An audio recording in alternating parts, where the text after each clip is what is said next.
get my life together. Hi, Twitch. Ahoy, Everybody Twitch. say hi. What's good, Twitch? It's your MC Uh-huh. Blitzmonk back again today, guys. We're gonna have another episode of Amnesia and Arborea. So get your snicks, get your water, and let's roll, guys. Okay, let's go. This freaking guy.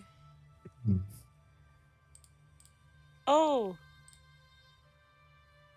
I joined the stream just so I could see our little things. That's so cute. Oh my god. I don't know if are you guys getting picked up from the mic? Yeah. Okay, that's good. Last week we had an issue I with can this see you one. bouncing around. Awesome. Yeah, it's so cute. It like bobs a little. Yeah. Yeah, awesome. Okay, well, probably should get into it. In Amnesia in Arborea. Alright. Last week was a wild ride. You guys made it up to Pale Tree. Pale Tree Peak, perhaps.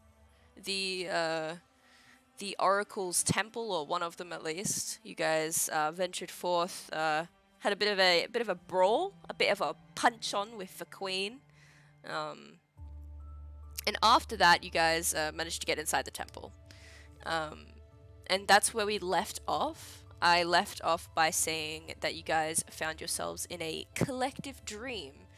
And that is where I'm going to be picking up today. So yes, let me drag you guys out.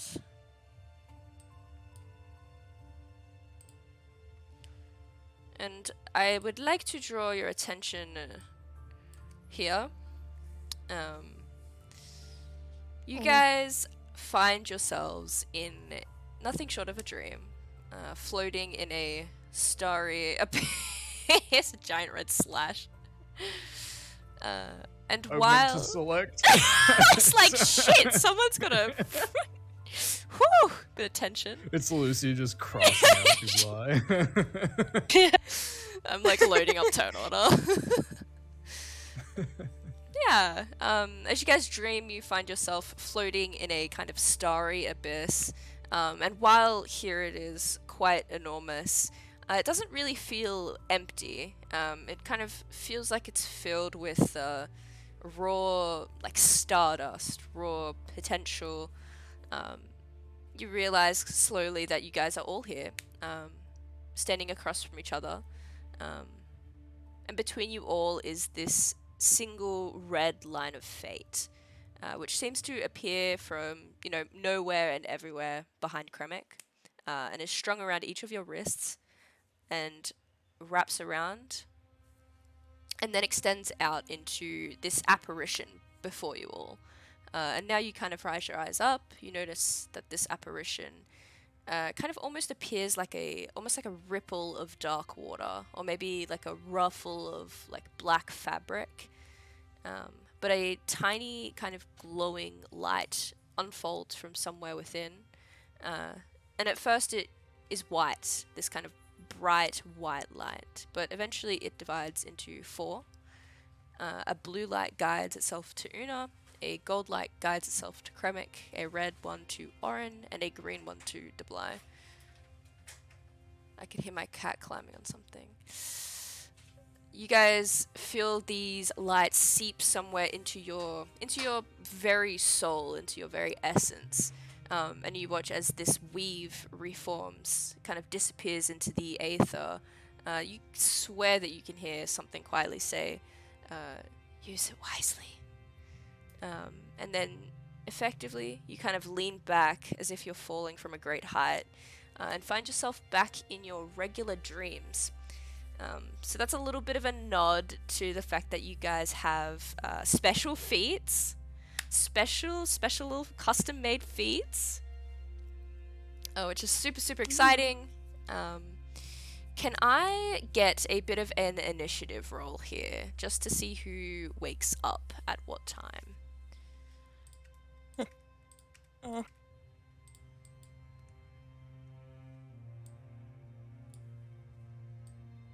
Oh, Yo! let's go!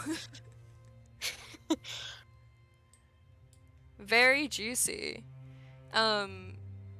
Actually, would Would Oren have stayed with Una last night, or would they be in different rooms? Yeah. Okay. Yeah. In that case, I'm gonna move you here. Awesome. No worries. Absolutely no worries at all.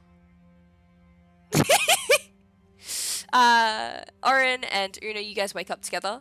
Around the same time, maybe Oren, you wake up about 5 minutes before Una does. You guys find yourself in what is effectively the like master bedroom of this temple. Around you are these very simple yet very ornate decorations. You can see there's a elaborate rug from beneath you. Everything here is very expensive but also minimalist. There is like a small crackling fire. It's keeping the room very warm. Yeah, what are you guys doing as you start to wake up? The room is tied together by this rug. Indeed. Can't help it. I don't know. I think Oren's just gonna start getting up and doing his normal clean the weapons, sort of get his armor ready rituals. Would? No, she was asleep. I was gonna say, would Una have noticed that Oren left at some point during the night? I'll throw it to Danny. I mean, he wasn't trying to hide it. Yeah, I mean, if you wanted to make like a perception check to see, maybe at disadvantage because you're asleep, I guess, to see how you did. No, I think although she's in a I'll roll perception. She's in a strange place. She wouldn't be Roll that sleeping dice. great. Oof, no, heavy sleep. Out like a light. Yeah, probably slept as if this place was like home, I guess. That's contributing towards that. Una will just kind of sit up and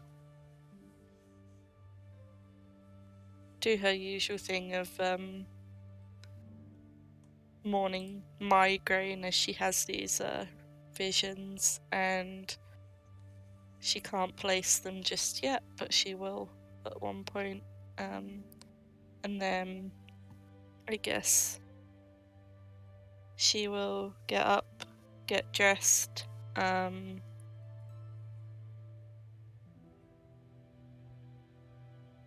look around the room a bit, just see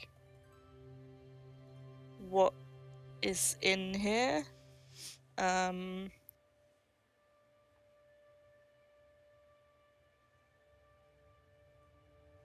Maybe search. I think she's gonna like actively search for some magical supplies to see if there's any spare components lying around.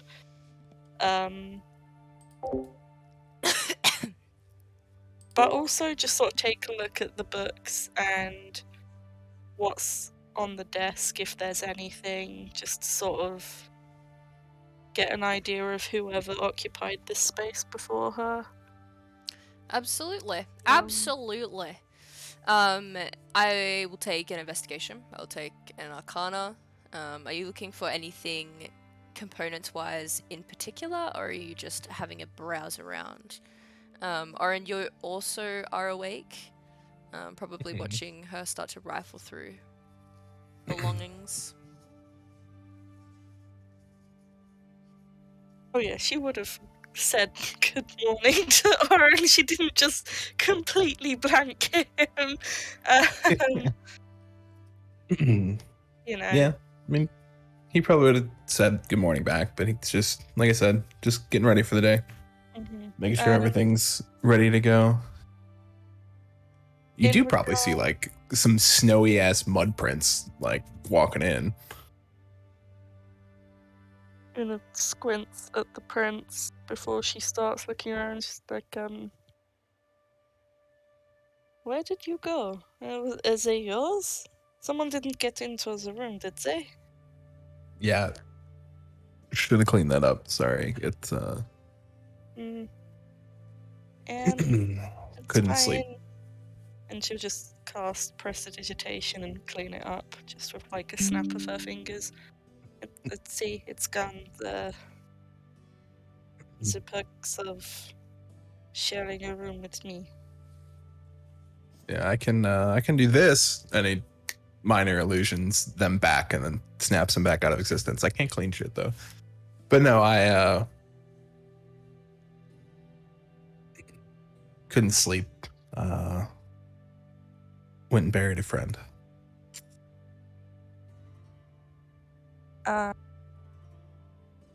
Did you manage to take anything off of his body? Maybe that is disrespectful to ask, but He just sort of laughs. No, it's pragmatic. It's not disrespectful. Yeah, I took his firearm. Don't want anyone else getting that. That is fair. I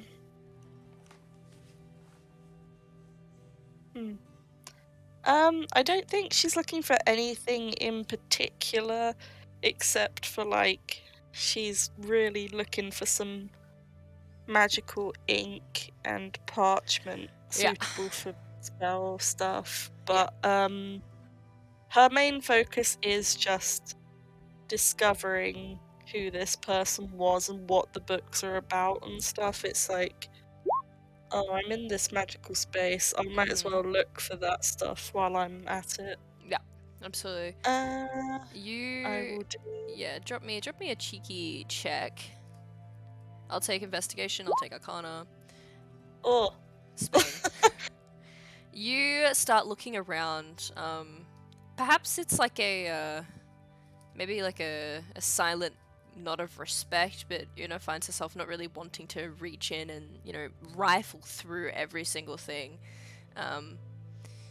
She scans over the desk. You do see that there are, this is obviously, as you said, a magical space. This is a temple to the Oracle. And this is her private quarters. You do see there's magical ink and parchment. You see there's probably about, 100 gold pieces worth with a 10 investigation. You peer around, you go through this trunk over there in the corner of the room. You notice, there's a bunch of clothing, of which actually you haven't probably seen since Chaos, right? The style of dress of the Elven people and the Olympian people are vastly different. The Olympians favor wearing a lot of gold and jewelry. The Elven people wear comfortable clothes that are flowy and made of very natural materials, whereas the Olympians are very focused on aesthetic. And if the Grecian style dress is kind of what you have in mind, then you'd be completely correct. You find a few very nice Grecian style dresses in there, a few probably considerably ornate robes, which Una would immediately know as like robes used in rituals, robes used in special occasions, other types of robes. You take a scan through the bookshelf as well. You see that most of the titles here are divinatory, but actually pretty notably, the collection in this room specifically is not that expensive. Most of the stuff in here is very high level, quick reference stuff. And yeah, that's what you find. It'd be probably around now that some of the boys in the boys' room would start to stir. Kremik, you find yourself awakening. How you doing, bud? Kremik rolls over to and fro. Can't get back to sleep. Sits up. Looks at his flame tongue, like Luke Skywalker with his lightsaber. Over Kylo Ren, looks at his flame tongue contemplatively, wondering if Dublai will notice, but no, decides against it. He rubs it. He's rubbing his shattered amulet with his thumb, glossing it over, and quite quietly. I was going to say long exhale of breath. He doesn't really breathe anymore, apart from for effect. He gets up and starts rifling through his things. He potters around and put some clothes on, just some like ordinary like cloth linen garbs that he had on under his armor. Decides to keep the amulet on. Draws the circle of the sun around his face and decides to wait for Hiss and Dublai to wake up. So he sort of sits down on the stool by the desk and waits in thought. Awesome.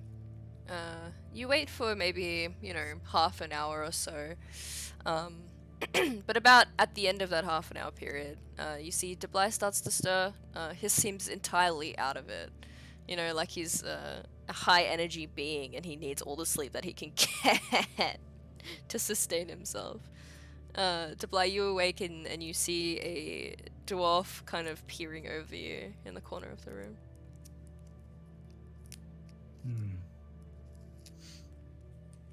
Good morning.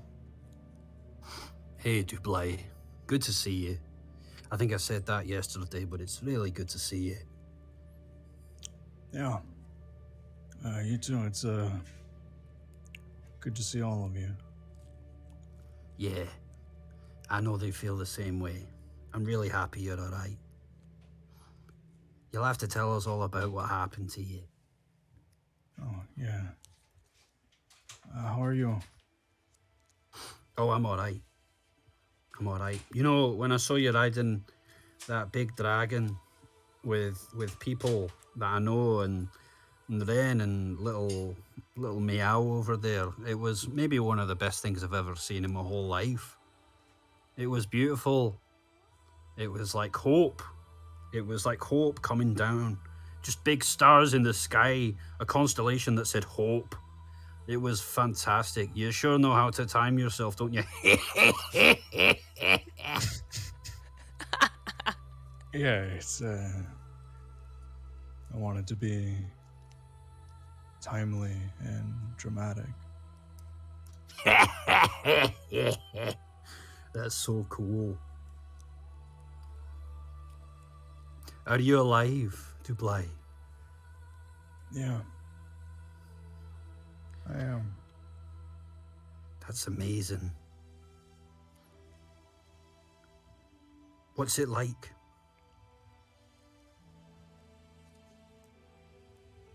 It's like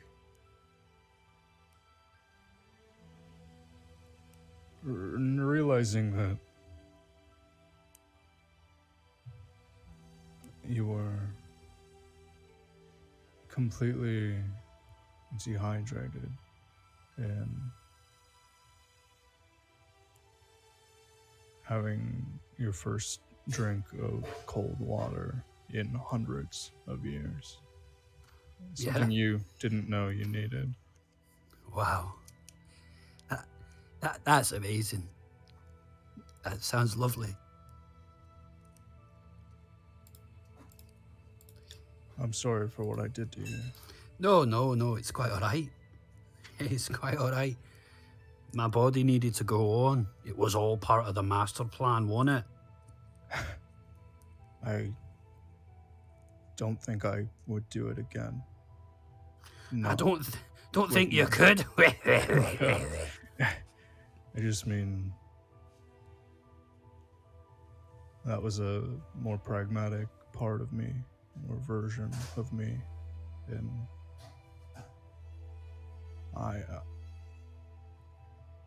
the real me would never subject someone else to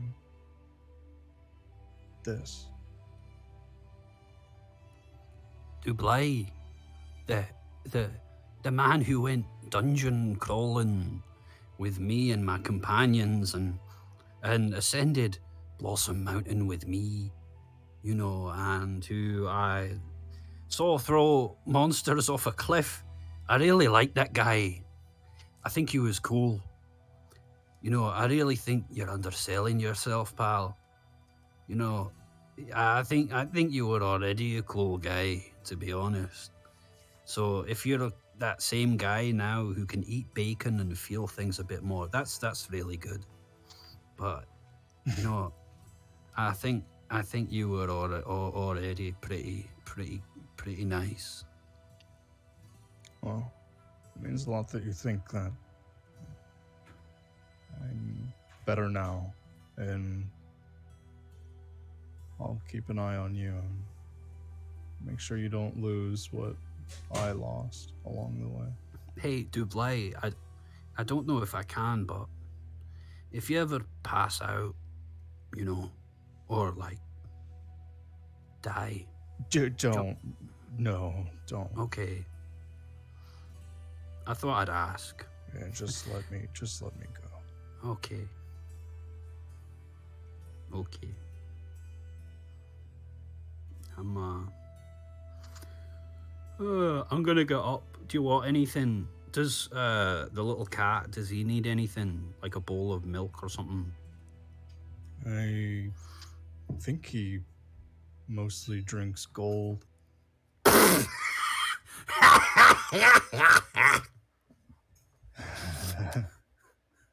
Grimmick leaves like 5 gold on the bedside table. Yeah, he'll like that. Should I come with you? Only if you like. I think it's a peaceful morning. I'd like Besides the nothing more. blizzard.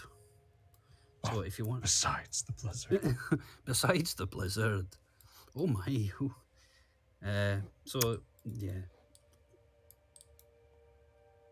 I had the strangest dreams to play. Kermit goes waddling out.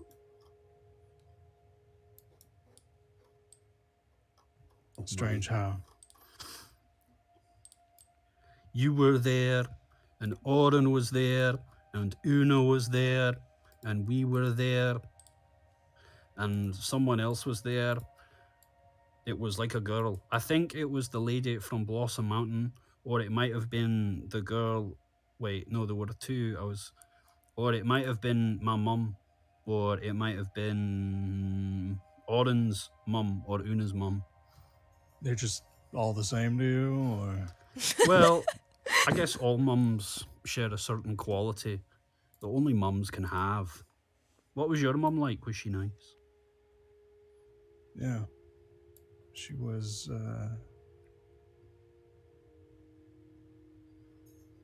fair and good. Yeah. I think most mums are like that. Maybe. Maybe it was your mum.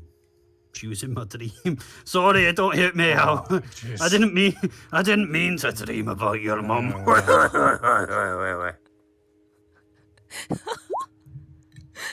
I'm sure even an elf is probably long gone by now. Ah, well. As long as we can remember people, they're never really gone. Yeah. I guess so. If you guys are seeking to get to the main atrium, it's down this way. And over here. No, I'm seeking to accidentally walk into the girls' room. Oh my god! Which set of girls? Oh god! Fucking hell. Dublay were outnumbered. Outgunned. Even Oren switched sides. As you're kind of searching through these belongings in this other room, you guys start to hear the stir of, people walking around the temple.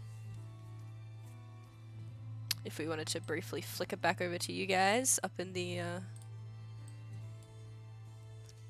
main room. Okay, Ina's just gonna pocket. You said it was like 100 gold worth of stuff, so you'll just pocket that, or like put it somewhere in a pack ready to be taken. And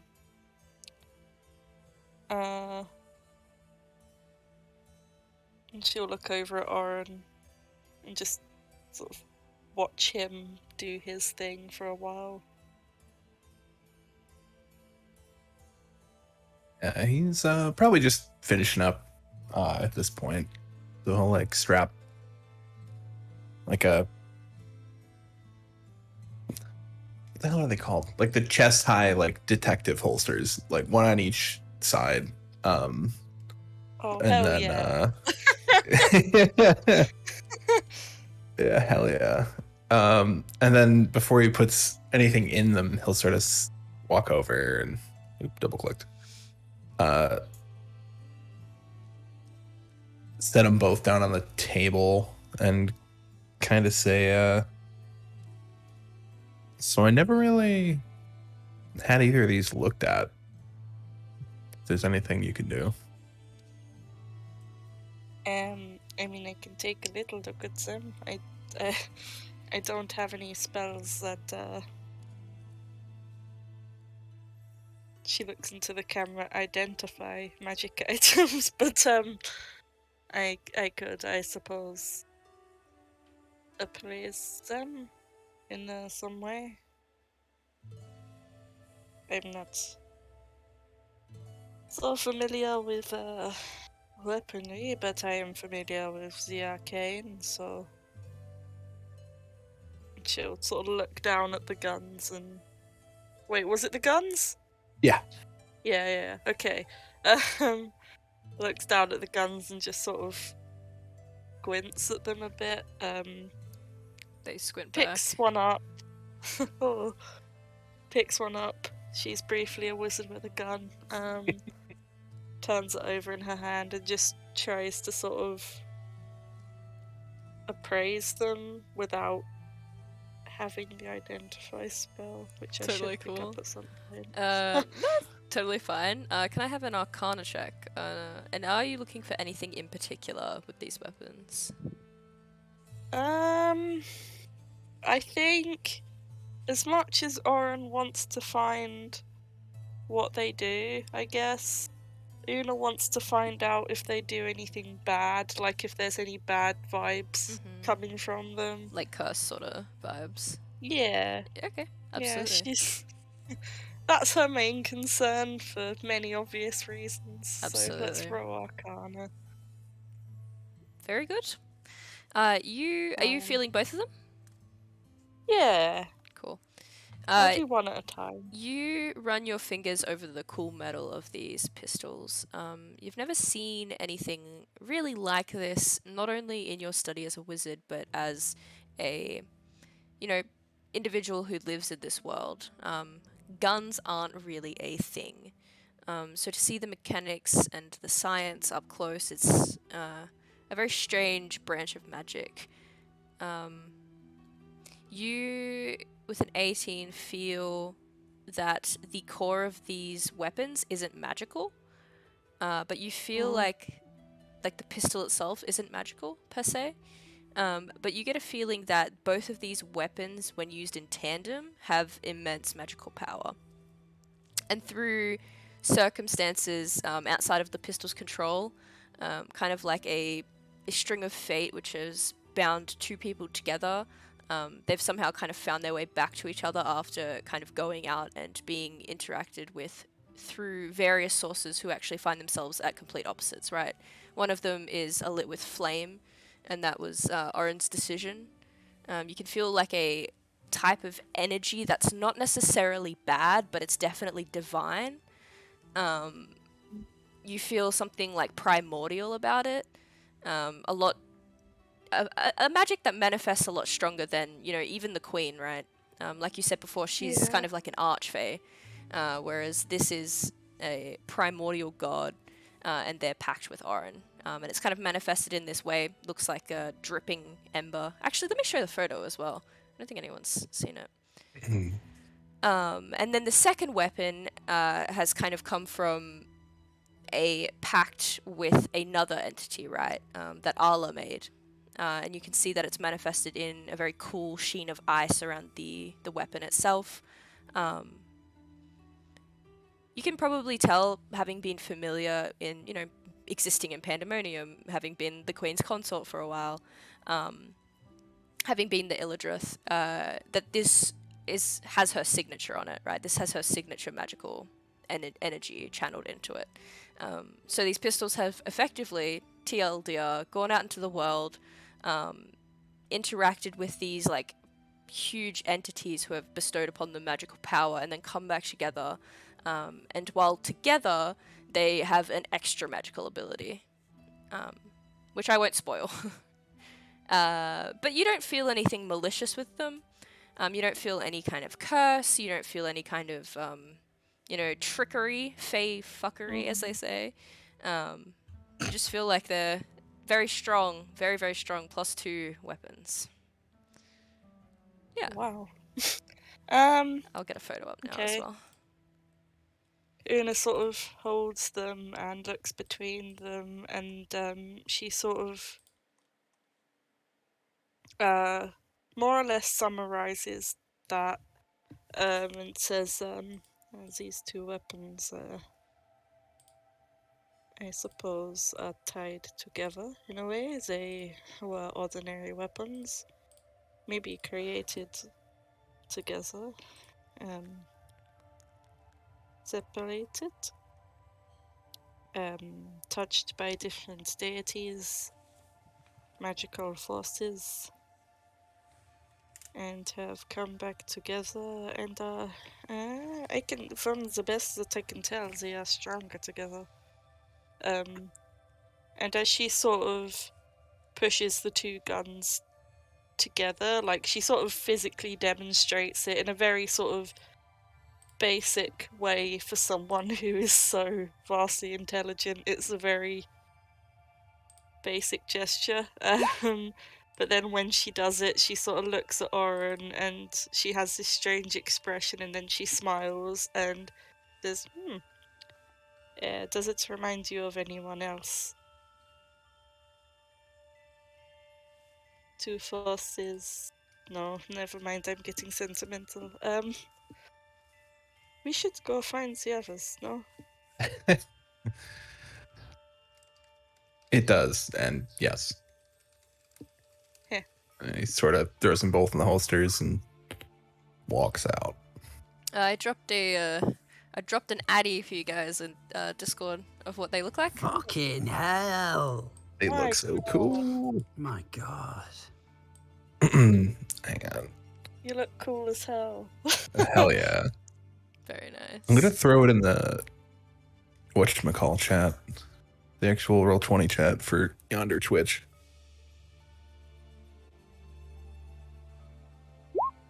Damn it. Spain. I never have luck with those. They never come up for me either. So I'm just like, It works fuck like it. half the time, but oh man. Yeah. Anyways, you guys start to head out. As you guys kind of move through this space, if you remember when I was describing the initial parts of the temple, you remember that I said that you travel through various hallways which lead you in various directions, and then you come upon the main hallway which leads outside into the actual ritualistic area. If you guys wanted to head back that way, it would be over here. So you guys peer around. You can see that this temple is, again, very minimalist, but very ornately decorated. If you guys wanted to loot, you'd probably make a bunch of money. But you guys look around, you see there's candles, there's these like stone benches and plinths that are ornately decorated with, attributions to the gods. You see there's iconography of not only, prior oracles, but also and a special focus on Apollo. A lot of what has been dedicated doesn't seem to be like old, even though this temple is 200 years since it's last been entered. It seems as if offerings were left perhaps earlier this week, right? You see there's just ahead of you, Oren. Actually, let me see what you can see. Yeah, you can see Ruby is sitting and meditating in the center of this kind of garden, which has been tended to quite well.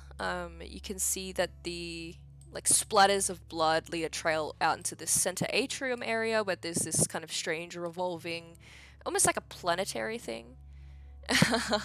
Feed the cats! Enjoy. One minute. No worries. yeah, and then effectively this temple is laid out before you guys. There's a bunch of stuff if you wanted to look around. You're also welcome to go look at the ritual area if you wanted. I have a map for that. Yeah, you guys can hear each other moving around. You can hear other individuals starting to stir. The dragon is still in the main foyer. But you guys are free to do as you'd like. Yo. I would like to go and find the others, if I may. Oren and Duna, and anyone else who is in the path. Mm-hmm. No, I don't. I want to go see fucking Sergeant Birdie. I fucking rush over to Sergeant Oh my Bird. god.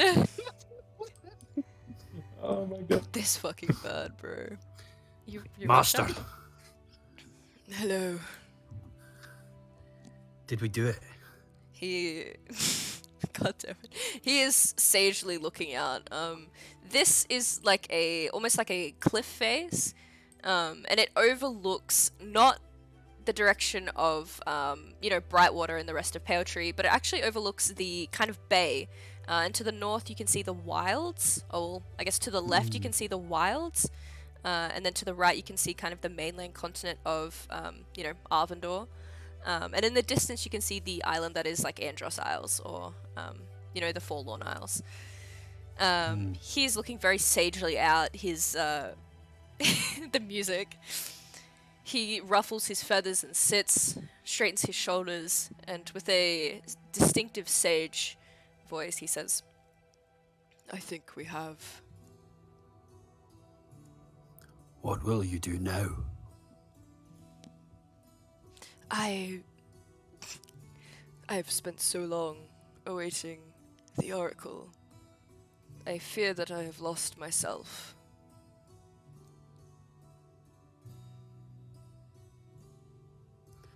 There is only one place to look. He turns to you. Within. Ah. But what am I if I am not a service to the Pythia? What am I if I am not her protector and friend? We are not just our duties. You are not just a protector or a warden of this place. You are a living, speaking, thinking, it looks him up and down, bird with the capacity for incredible good and damning evil, humor and compliment and laughter and love. It's easy to forget when you've spent so long in indentured servitude. But those parts are still with you, even if they're out of practice. You never lost yourself. You're never gone. Maybe you are lost, but you're never gone, Master. He looks over the view again. You can see the feathers above his eyes, like eyebrow feathers, are like furrowed slightly as he contemplates the severity of what Kremik is saying, and he shakes his tiny pelican head and says, "But what if this indentured servitude is all I have wanted?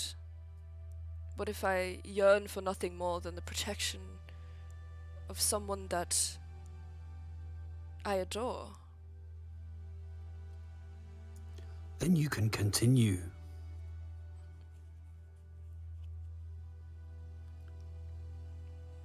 Even if they're gone, or absent, or missing, you can continue.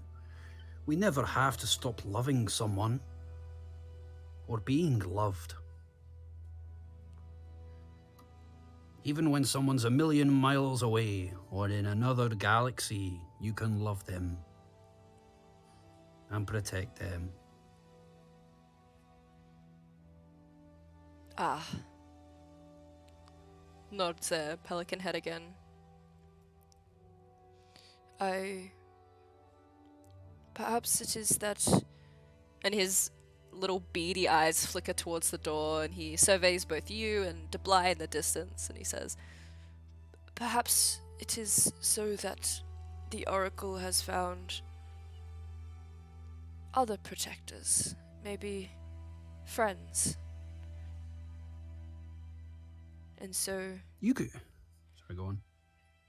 he turns and surveys the great beyond and the expanse that he hasn't been able to experience, nor has his father or his father's father or his father's father's father. And he says,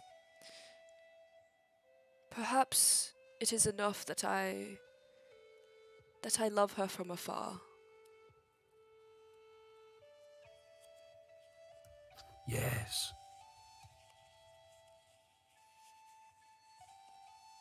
"You have given me great wisdom." Places a wing on your shoulder.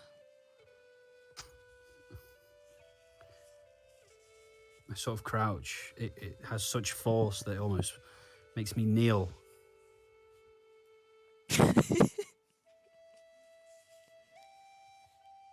"Oh, whatever. Come here." And he wraps both wings around Kramik. Oh! I wrap my arms around him like one palm, like the size of him, like crushing him towards my chest. Oh, you Debly can big see- wee softy. Debly can see a single tear rolling down the cheek of the pelican. Am I interrupting something? Dublay, the master. He's fulfilled his duty. I turn around with him like still in my hands. Look. What does that mean? I think it means he's going to fly away. "I have a great destiny beyond these walls. I fear I have been waiting, and I wish not to wait any longer." I sort of spread my palms open. Unfurl your wings and fly. We have very little hope without you. Oh no! Is that so? Is that so? Your aid was invaluable.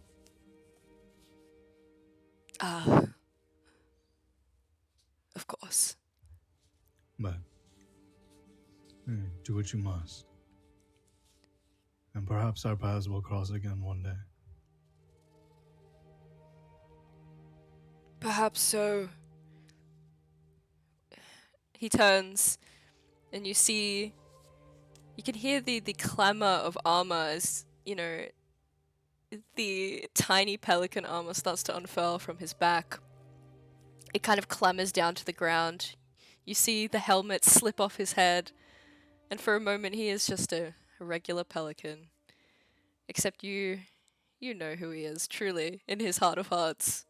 He's a protector pelican of the Oracle. And he flaps his wings slightly and hovers over to the edge where he was first sitting when Kremek came upon him.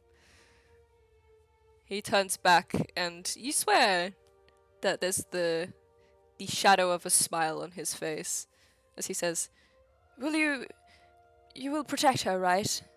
You promise? We will. Until Promise. until the end. Yes. Yeah. Yes, until the end. All right. Looks up at Dublay.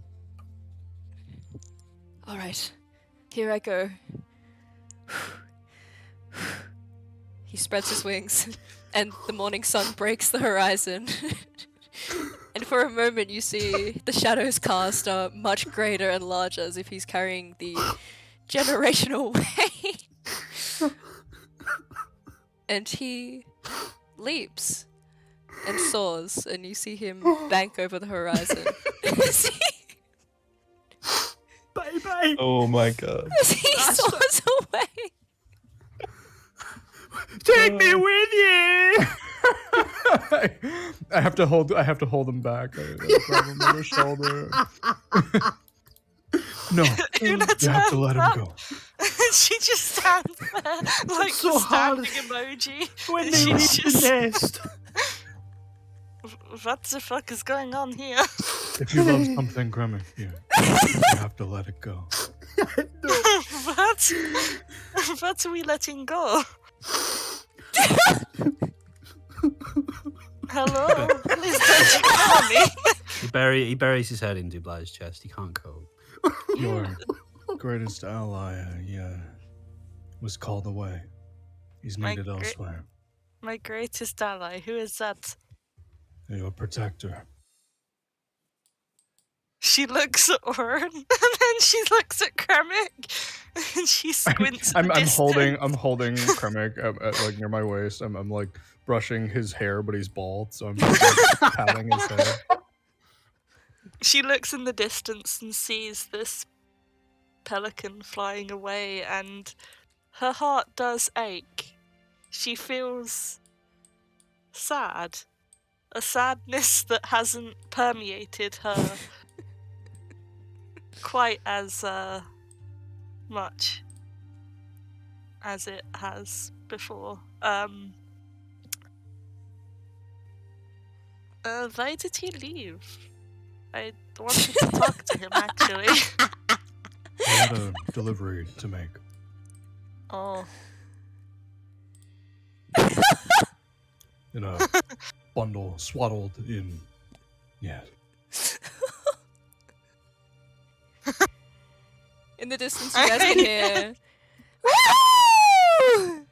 As he sails Oh. away. Oh. Kremik, are you okay? It's so hard. It's so hard Why is it hard? to say goodbye to the ones who love us most.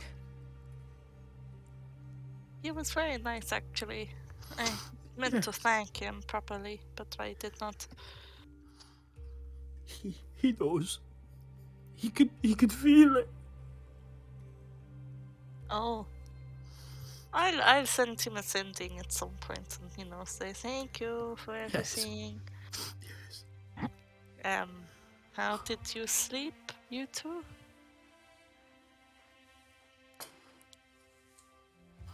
Like a mortal.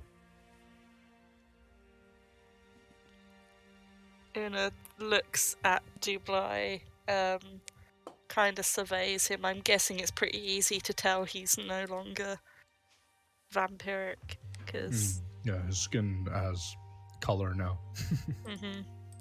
Yeah. I His see. eyes are greenish, brownish, kind of natural colors.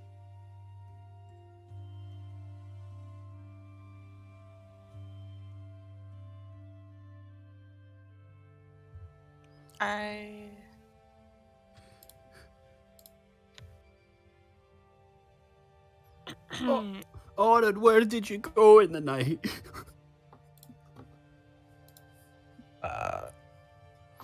What do you mean, where did he go? He was with me the entire... Oh. To What bury do a you friend. mean he was with you?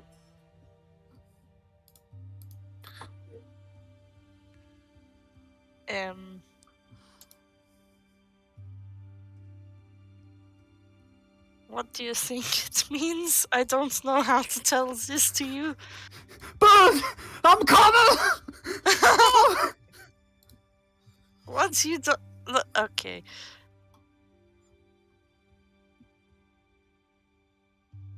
You can catch him if he actually jumps, right? Yes, I have magic to cast to catch him. I won't jump, I promise. He just spent the night in my room, that's all. It wasn't anything untoward. Okay. I was just wondering. Nice. What? Oren actually laughs when Dulai says that. But then he looks over and he's like, I did go bury Salamoy's son. Oh, yes, that's not a euphemism. He went to bury someone. That's very good of you, Oren.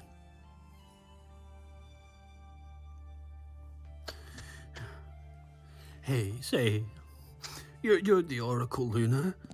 Mhm. What do we do today? Oh, that is a very good question. We have many options. There is a teleportation circle that I believe will take us to Arcanus.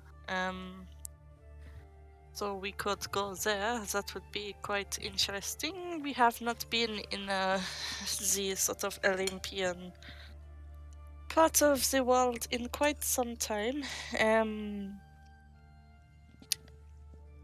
I believe I told you, but there must have been an attack in Chaos or something, because Arthatas, I think he is dead. Just throwing that out there, but I think he's dead. What else is there that we can do? I Um, mean, Do you think it's grief or what? Fatality. Arthur, you tell him about you and Orin? No. No. Well, what else could have killed him? Does that sort of thing kill a man? Does like Yeah. Oh, yeah. it Yeah. certainly can. uh, Oren's gonna hold his hand out and sort of look at the back of it. Where's the compass pointing? The compass. The compass is pointing. Let me have a look at a map really quick. The compass is pointing probably like southeast-ish.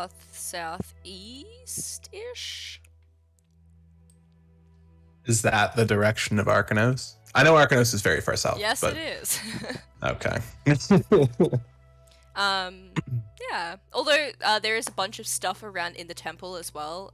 If you guys wanted to look around there, before you head off, that's another option. Yeah. Um, Give it a cursory look. Yeah. Up to you guys. Una's just kind of thrown off by what Dublai said. She's like squinting at him. Like, what do you mean by that? What do you mean by that? Exactly. He was rather fond of you, wasn't he? I don't know about that. It's neither here nor there. If you didn't tell him, it must have been something else. Well, what happened was I sent him a message to be like, hey, sorry that we haven't spoken in a while, but I've been nearly dying every day. And he started sending a message back, and then midway through I heard like explosion or something, and it cut out. And when I attempted to reach out to him again, nothing. And that only happens in 2 cases. He is either on another plane or he is dead. I don't think it was Greet, because we met like a few times. I don't think he was that infatuated with me. Right? I can't say. No, you can't. I was hanging out with the blacksmith the whole time. Don't ask me. Uh-huh.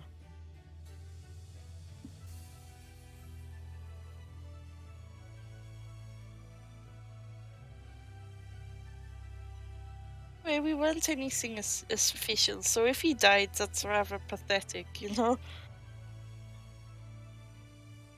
Like, oh, my heart is so broken for a girl that I met once and I didn't even make a move. He didn't even kiss me. I think dying of heartbreak is possible. Is it? Yeah, I've heard it in the epic of, I don't know, Darth Vadir? I don't know. Oh my god.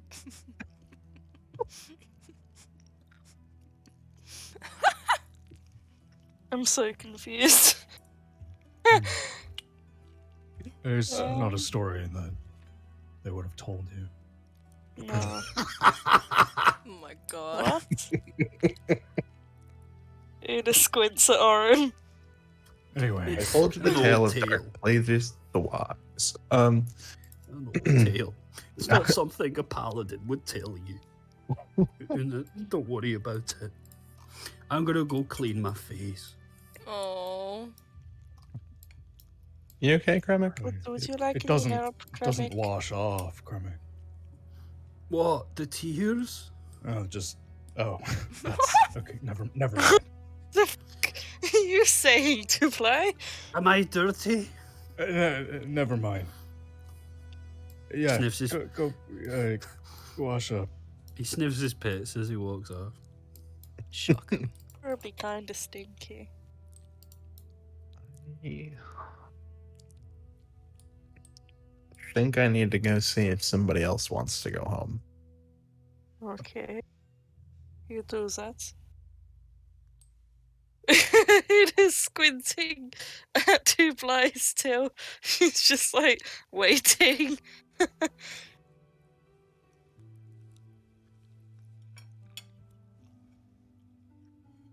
He's gonna go down the stairs and look at the glowing thing, and just kind of keep to himself for now. Una will break away from Oren and go stand next to the Bly and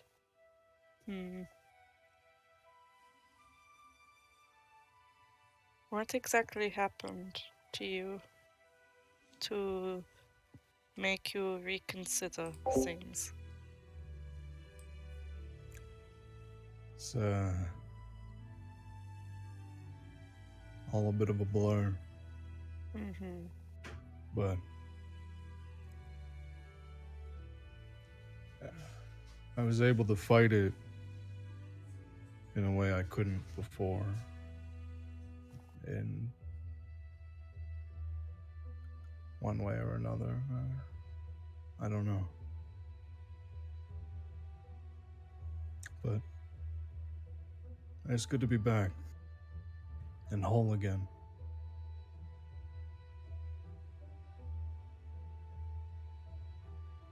Do you think you'll be staying with the others? You seem to have quite a rapport with them riding on the back of a dragon. Oh, it was an agreement between us that that would be the most theatrical way to arrive, is all. I see. Are you hoping to come with us then? I made a promise. I have to see you through. See you all to safety and the end of all this. So Who did you make the promise to? he looks back over his shoulder and through the door into the skies beyond. Perhaps your greatest protector of all.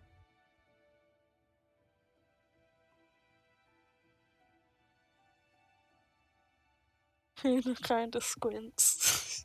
So what the fuck does that mean? Um.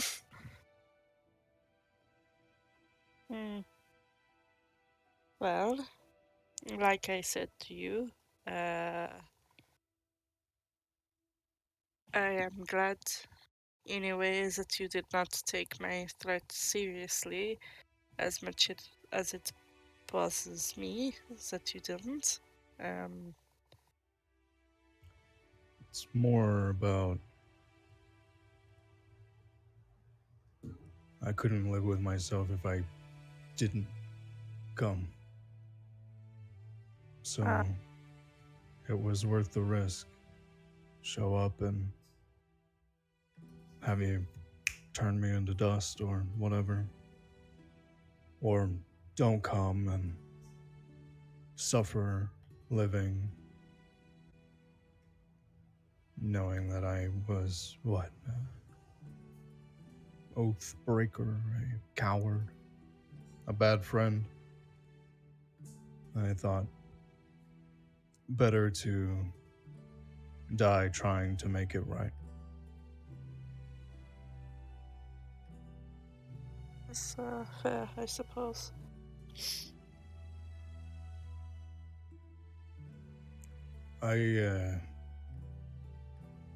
You're in the right if you hate me even now, as I understand.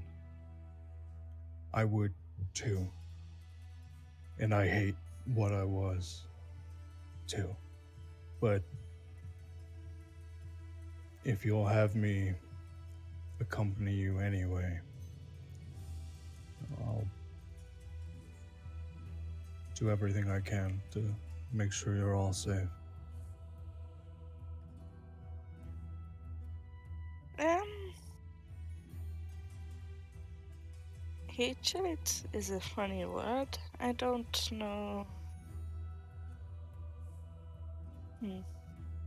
I must be capable of hatred because I do hate some things, I do hate some people. I suppose I reserve a little bit of hatred for the Queen, but even then, there is a part of me that I think perhaps it is my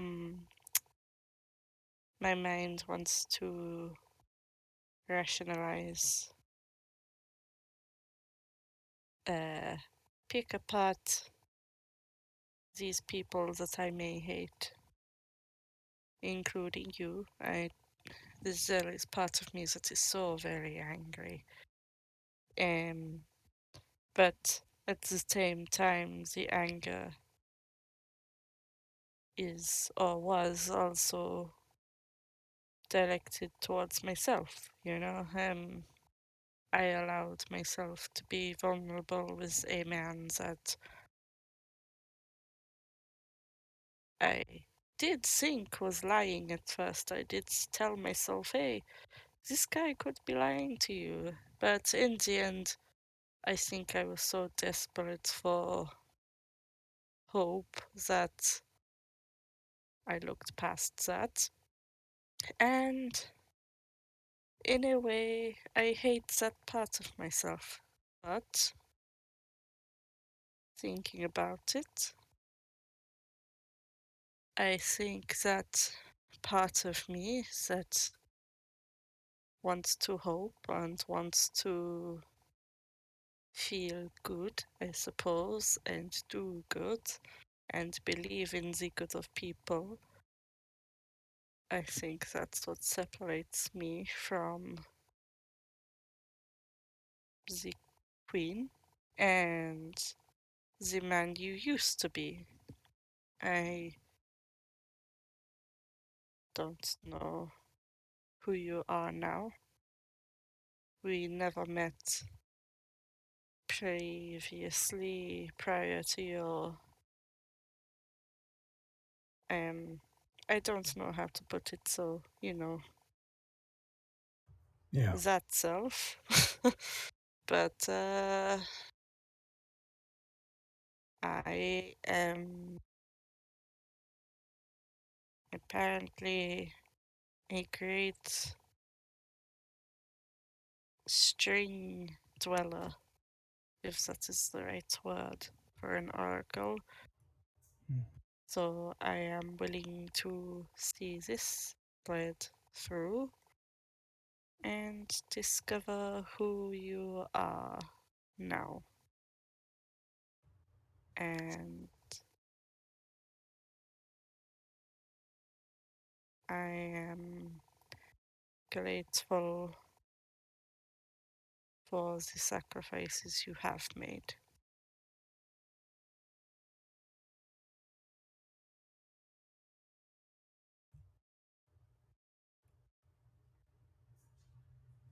Well, that's over with. What next? I don't know. I think Olin is resistant to going to Arcanos because that's where his family is. Hmm.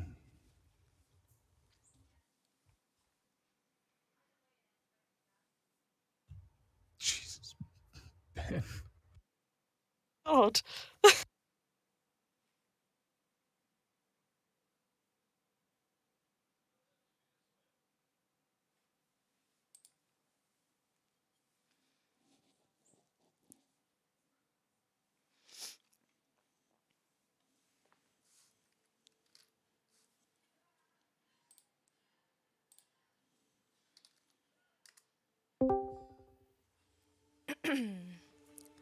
Coolio.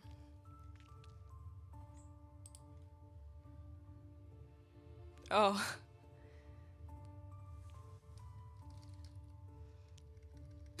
That's so strange. I For yeah. reference, Ben just said he has a house fire. Please don't die. Fuck. Damn. I was wondering why everyone Hmm. went silent. I was like, huh? I was like, I don't know Did what we to all do. cut out? It feels weird, like carrying Anyway, on, you as know? we were. Yeah, I totally get I that. looked to my left and I was like, oh lord. Oh, lord. I mean, Una will just kind of break away and carry on looking around the entire place, I guess. Let's freaking go. Cool. I was gonna throw over to Ben, but he's in the process of fighting fires. So in the You meantime, throw the perspective straight into flames. yeah, you see a burning flame growing. Oh, Oren, God, you walk it's into Oh this. scary. no. It's Dad. He's back. Oren, you walk down these like cobbled, although very intricately placed stones. You see that the Goyles have established themselves in this kind of a room. You can see it's probably a bathroom. Oh my god! Take your time. I hope you're okay, Ben. Fucking, oh my god. Oh my- I'll be fine though. It's Oh all my good. god. Jesus. You walk into this tiled bathroom. You can see that there is a round pool with warm water inside. The Goyles.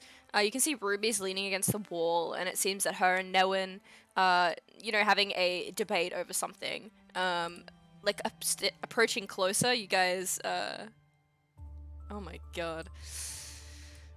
Stepping closer, you guys realize, Oren, you realize that they're taking a very intense debate over, solstice, the summer solstice, and, which, events are the best, which parts of Crescent Grove are the most fun to be in. Ren has her arms crossed and she's kind of leaning against this side over here. Okay. We can take Even a if the break doors- if you guys want, so Ben can decompress. No, I just no, it's fine. It's fine. I'm good. I'm good. Oh my honestly. god, are you It's all sure? good. Oh no, so yeah, just let me vent all this. Go on. then, Of yeah. course, I'm gonna close No. it though, because I keep reading it. Yeah, no, I'm yeah, like, no, yeah. Sorry, yeah, That's no, okay. and then I'll be, yeah. yeah, awesome. Ren is leaning against this wall. She's got both her arms crossed. She kind of looks vaguely interested, maybe, but isn't really paying attention. Yeah, you approach. Yeah. He won't just like walk in. He'll knock on, even if the door is wide open, he'll knock. They all peer over to you.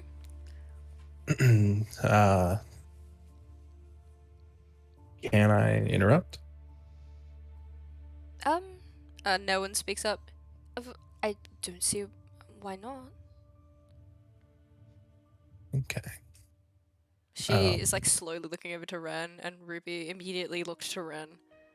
And Ren, hating people looking at her, kind of, you can hear her sigh from where you're standing. Fair enough. Oop, I'm on the wrong window. Orn will walk in, and just kind of get to here. Look to all of them, and just sort of say,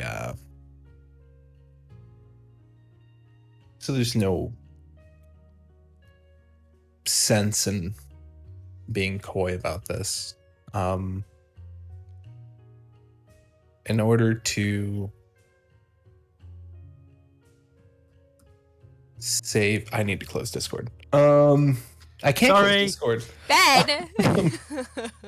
Uh, in order to save, I can mute this real quick.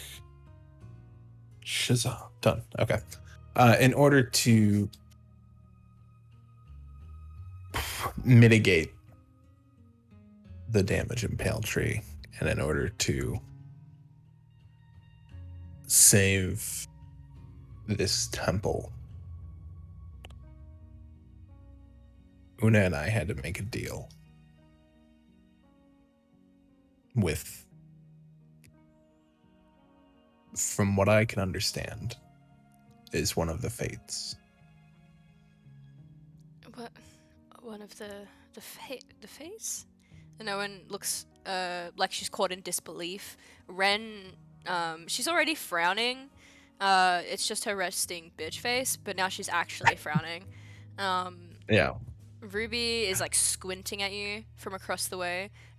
Lucy, if you wanted to RPG as her, that's totally cool. Oh my gosh. If you if you need reference for like, what she's been doing, you can like feel free to just ask me, and that goes for you as well with Hiss, Brian. Especially because you guys are here in, different scenes. No one kind of speaks up and says, "That's surely not. It's not possible." Tell me where you actually supposedly found one of these fates. Underneath Pale Tree, beneath the tree, and he looks at Newen. She kind of squints and murmurs a few things to herself, and then rubs her eyebrow with her thumb and says, I had no idea.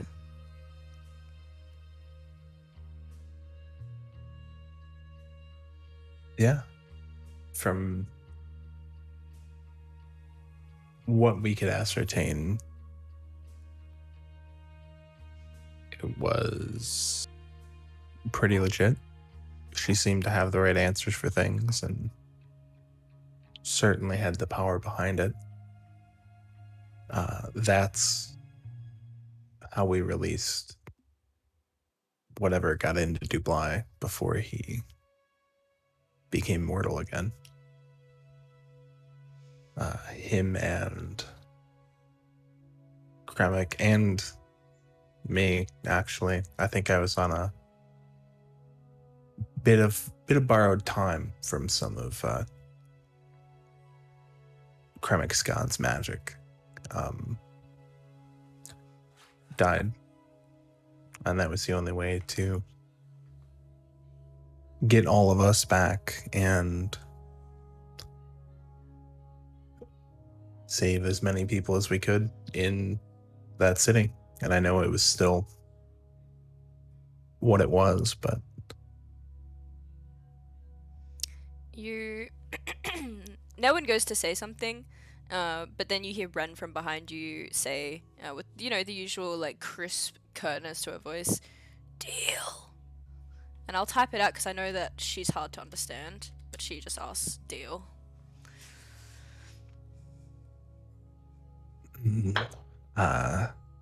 yeah. So we have to retrieve something for her. And the only thing we've been given is a heading. A sort of, for lack of a better term, something that will point us to it. And it is, outside of letting you all know what's on the table, he'll look over to Ren.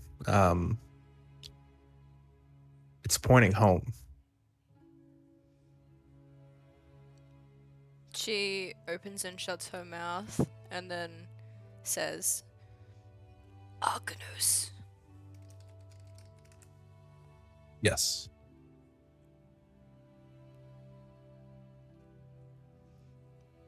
She shifts the way she's standing, tries to square her shoulders up.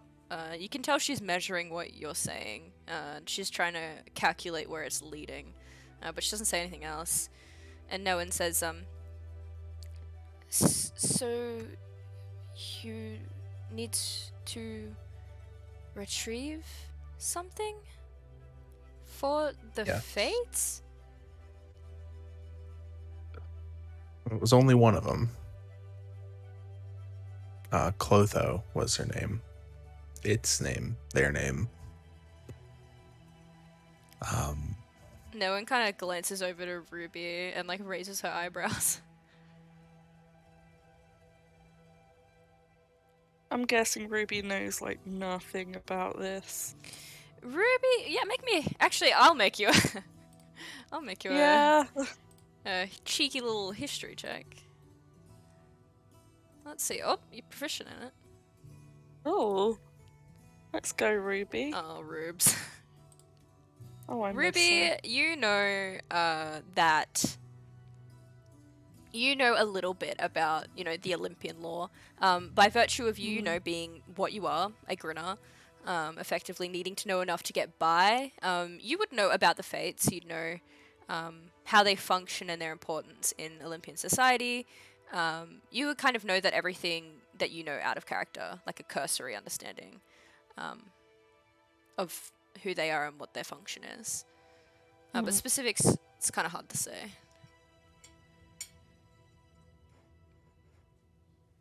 I think when no one looks at her, Ruby just kind of shrugs, because after traveling with Naren, it's like, if she doesn't know, then I don't think I'll know more than she does. In this regard, at least. Like, Ruby is more confident in her knowledge of people than in history over Naren.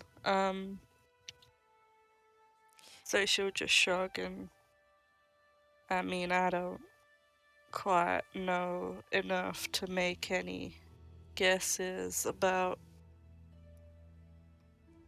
what exactly you'll be looking for, but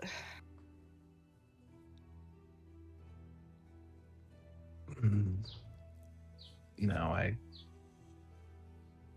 didn't expect any of you to know what it was outside of maybe a shot in the dark. It was more putting everything on the table, and that's. Go ahead. oh no, I was just gonna say, no, you finish, I'll go after. Okay. And that might be where we're going next, because if we don't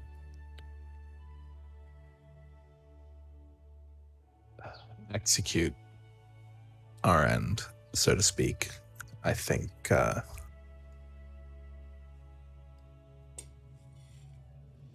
myself, Kremik, and Dublai are dead.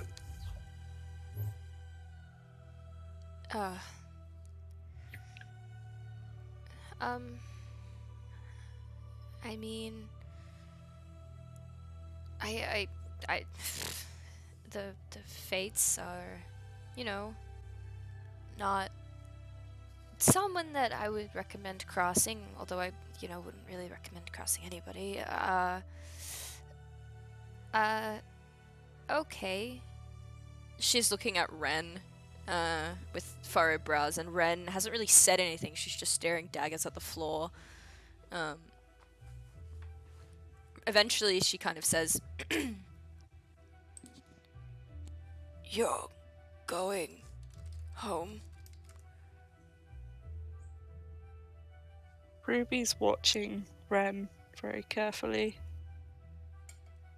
See what she sort of feels. Orin sort of looks at Ren and frowns.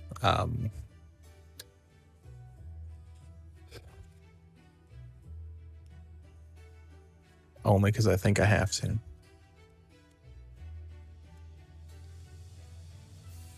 She pins her lips slightly, and she kind of lifts her gaze to meet Ruby's.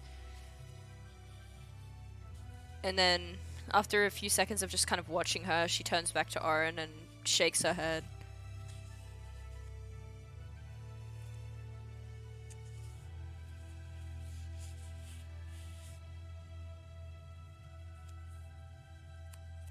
I know. I didn't expect you to want to, or even come with. I was just, like I said, I've had enough of not being open. So you guys have, well, saved our ass. We're on the same side. We're part of the same team. You deserve to know what's going on. She nods her head slightly. And it looks like something's shifted in her expression, like a kind of a coolness has given way to something like understanding. But she says, no. I will not see her again.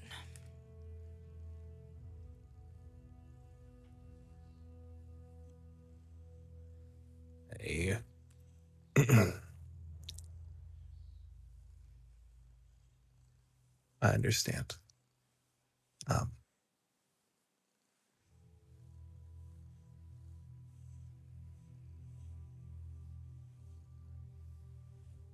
From what I have remembered,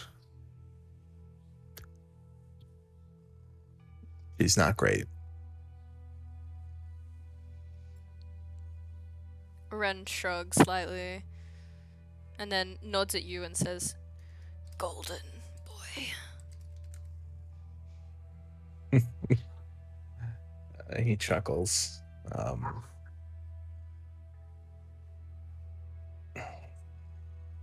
Only sometimes.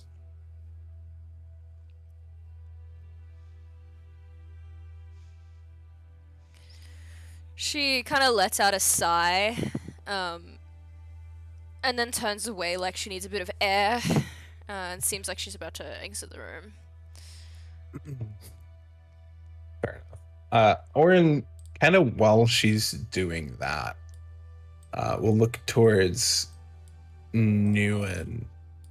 Before Ren gets too far away, he'll sort of say in her head, I understand. And if you are willing to give me some clarity on some things, I have one more question. That's to Ren? Yep. That was in her head, though, like as he's walking over towards Nguyen. That's no worries. She pauses, like turns and kind of regards you over her shoulder, and in a motion that probably anyone else other than a twin would understand is there's a slight like nod of her head, and she steps from the room. To Bly and Una, you guys see Ren leave the bath area. She regards you briefly and then kind of nods in acknowledgement of your existence, but other than that turns her eyes and kind of coolly walks outside. Yeah. I don't think Una will pursue her. Una's just gonna, like I said, she'll be wandering around, taking a look at other things. Maybe go check on Kremek. Yep. And that's it. We will flicker if you're okay, Ben. If you're doing all right, bud. I'm recovered. I think I'm fully recovered. Are you yeah. okay? Yeah, I'm fine now. When I got, I needed a minute when I Oh my sat down, but god. I'm fine now. I haven't even read the story yet. I'm too scared. Don't. It's not even bad. It's just my brother fucking sent me crisis alert messages for, something bad, but it's not like, But yeah, I'm Before fine. you do I'm rock fine. up, Una, as all of this is kind of transpiring, Kremek, you head away to wipe your tears with 4 health points, apparently. I'm not Yes, sure I'm how a that commoner now. happened. Oh no.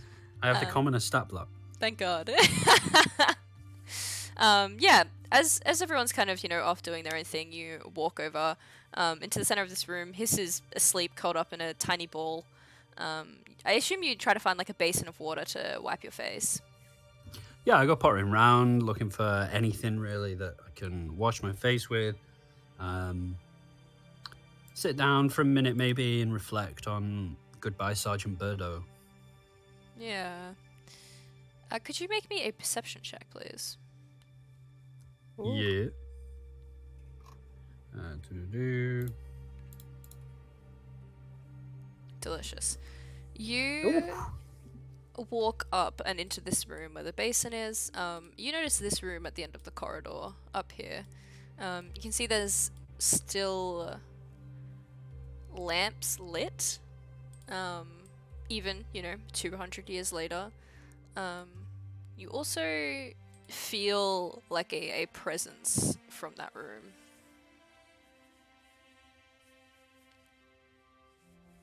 I stop, lean back, like poke my head around the corner. Hello?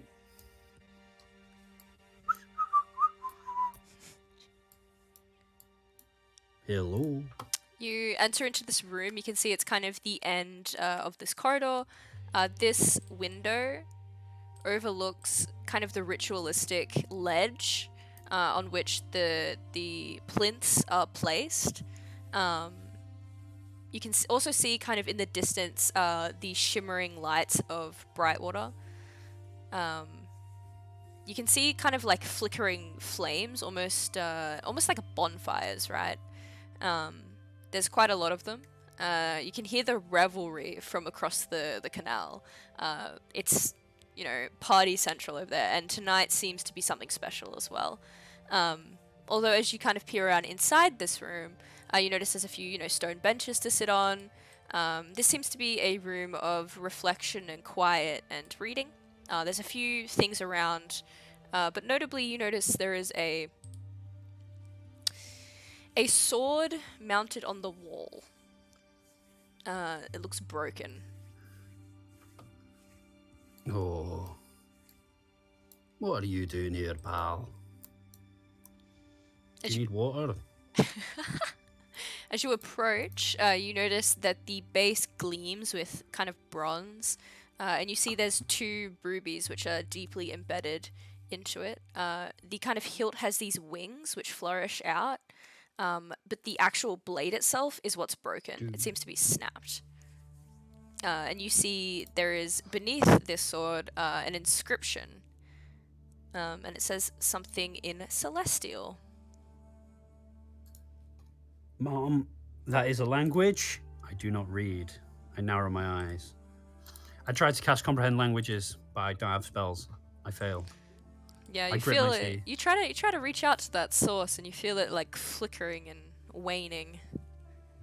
I run my hand down the sword.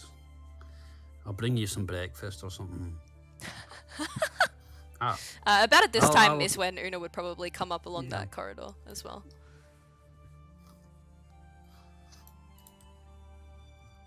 Say, Una, can you read Sylvan? Sylvan? No. Indeed. Oh, do you know anyone that can? No, I don't think so. Oh, damn it. What There's are an you trying- inscription. There's an inscription on the wall in Sylvan. to walk in and Look here. look up at the inscription, which is in Beneath that Celestial. sword. Oh, actually, I can read this because it's not Sylvan. What is it? It's Celestial. Oh, you can read that. Mm-hmm. Oh, what does it say? It says, Velhanar, Eleftheria I Thanatos. Let me drop that in chat for you guys. I think when Una says, "Oh, I can read Celestial," she sort of kind That's of not fucking pauses. translated. Velhana Eletheria e Thanatos. I snap It my fingers. translates. It translates. Velhana doesn't translate into anything. You think this is perhaps a title, a name, a place, something. But Eleftheria Thanatos translates into freedom or death. And you are a wizard. You're attuned to the weave and to the magical things that come from said weave. You feel that there is a great power that radiates from this broken blade. Does it feel like divine or just arcane? Just arcane, not quite divine. It means freedom or death. Ooh. That's very fatalistic. I was hoping for something a bit nicer. From my understanding, and this is just a basic understanding, I don't think there is much in the way of nice in a oracle's life. I think you sit firmly in the middle. That is, I guess, the point. Oh. Oh, I'm Una. Oh, this is only a basic observation. Here's something deeply philosophical. All right. Are you making fun of me? Yes.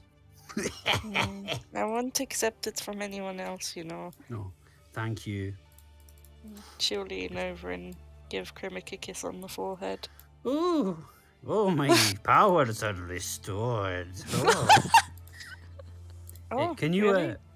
no, can you fix that sword? I do not have could you do me a favor, ma'am? Could you make me an Arcana check, please? Ooh. If you touch the sword, that is. You know what? Yeah, I'll touch the sword. Yeah. Let's go crazy. That's what I'm talking Let's go about. stupid. Cool. With a 22, you touch the sword. You feel a strong arcane magic. But this doesn't, you felt the power of like Orin's guns. You felt like magical weapons before. This feels to you like you're putting your hand into an abyss.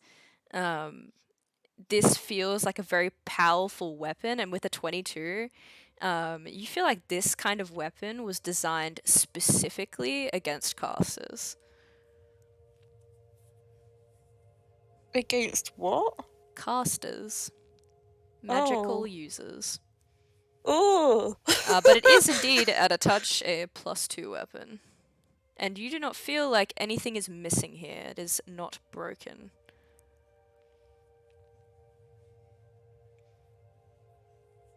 Una, reaches out to touch the weapon, and as she does, I guess she flinches. Like, this thing... Does it feel like... This is a very strange question to ask. Does it feel like it hates her, or it's just like, I know what you are and I could fight you? The second one, it's not as specifically like fuck you Oracle, or like fuck you Una specifically. It's more of a caster beware. I'm here to fuck you up. It's a warning, not like a threat. Yeah. You feel like there is very potent anti-magic in this sword. Yeah, Una still flinches from it because it's still sort of something very... Oh my god. You guys! Una's not gonna turn evil. I look into the camera and wink. You can't turn That is a evil lie. if you already are. A very dangerous lie. Just waiting for Dublai to become evil again as well. Um, Always Una... was. Oh my gosh. Una sort of looks at Kermit and she says, Did you loot the body?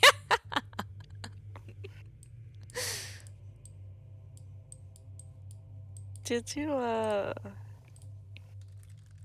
this thing isn't broken, but, this thing was built to, I guess, created to... I don't know how to say this other than... In common. Okay, I will try. Kill mages, I suppose? Fight mages? There is something very anti-arcane about this thing. Oh my. How terrifying.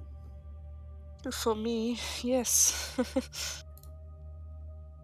Hey, what about Dublai and Orin? Can I hold it? Would you like to hold it? Yes. I feel like I have to. Otherwise, I'm going to fall into a very deep sleep. What? Something is trying to make me fall into a very deep sleep. I refuse. Trying to put you into a deep sleep. Did you have a strange dream? Indeed. I had a very strange dream. It had Dublai's mum. Dublai's mother.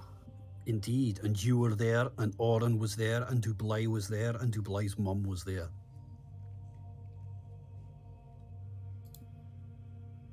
Una's just had this real, like, heart-to-heart with Dublai, and now she's like, maybe I was wrong to do that again. I'm gonna have to kill that guy. She looks at Kremik. There's nothing about him that reminds me of, like the woman from Chaos, or even myself when I touched that amulet, whatever it was, the necklace. Like, there's nothing... Does it seem like he's being possessed? Kermit? Yeah. Make an insight check. Oh. Not... Well, I am alright at these, let's see. Oh! I'll let Ben take it away. Let me check something, I suppose. No, I don't think Kremik is being possessed. Ever since that battle yesterday, he has been paler and more, I don't know, less long of stride. You know, he's been waning a little. He looks like he's been waning. He looks a little ill, I suppose. Like he's fighting off a cold, I guess is a good way of putting it. Yeah, he has seemed a little bit poorly. Okay. But as for like insight, the signs of being possessed, no, I don't think so. Well, no, 22, no.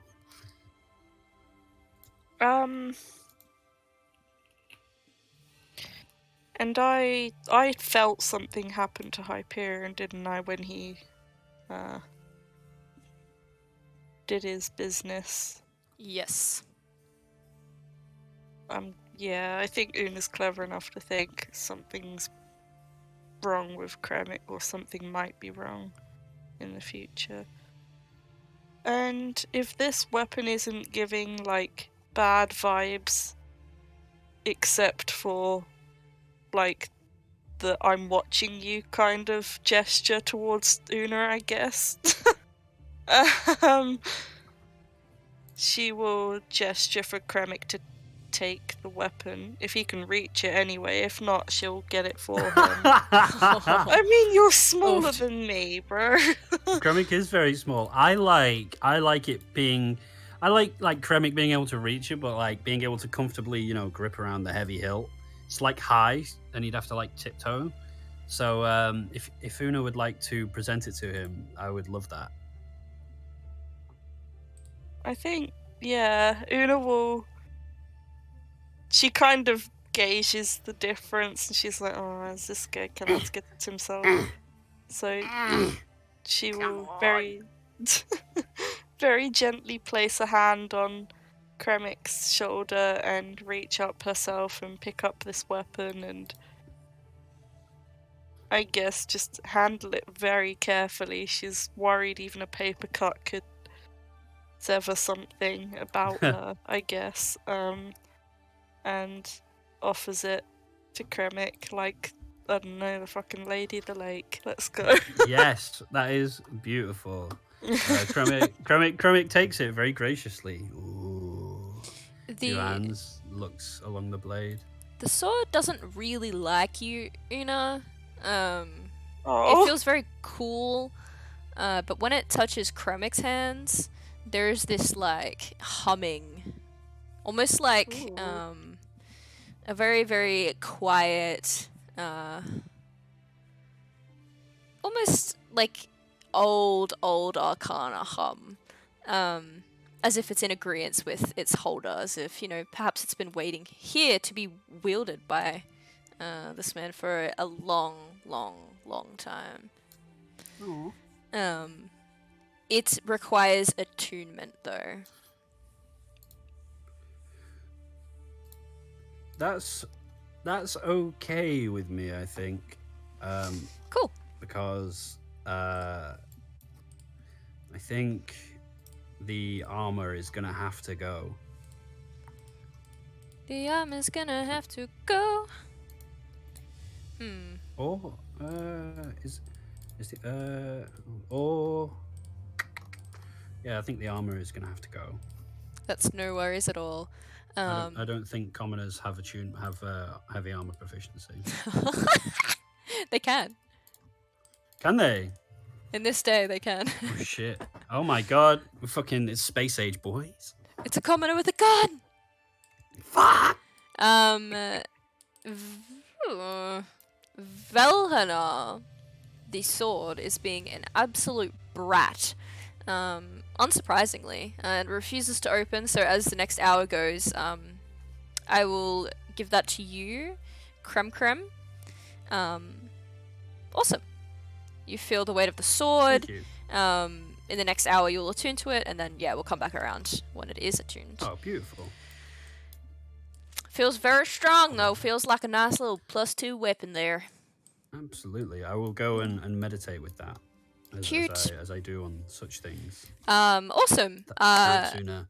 Deply, what are you doing in this time? Una's kind of walked away from you. You've been left here. Yeah, I've been just kind of resting and enjoying the peace. I'm finding that now that I've kind of like returned to this mortal coil, I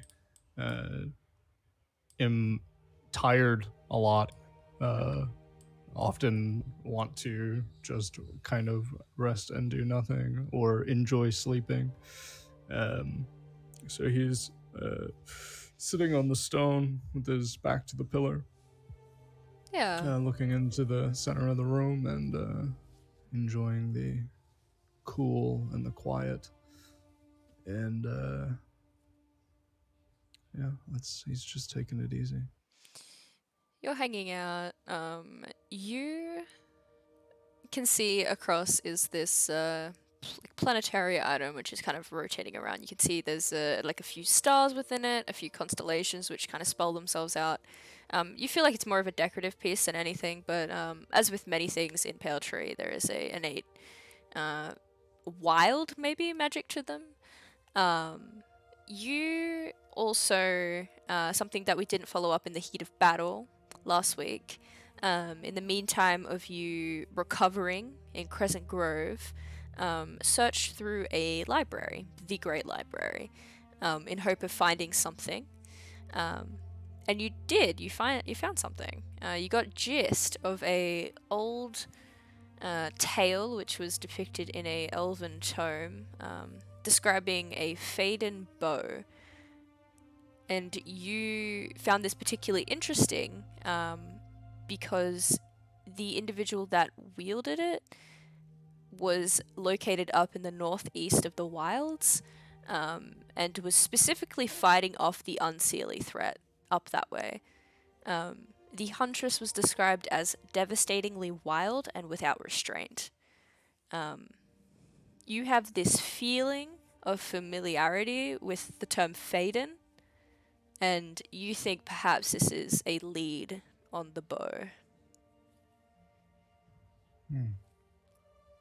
So it's a bit of food for thought. Are you gonna like look around the temple, or are you just happy kind of hanging out? I think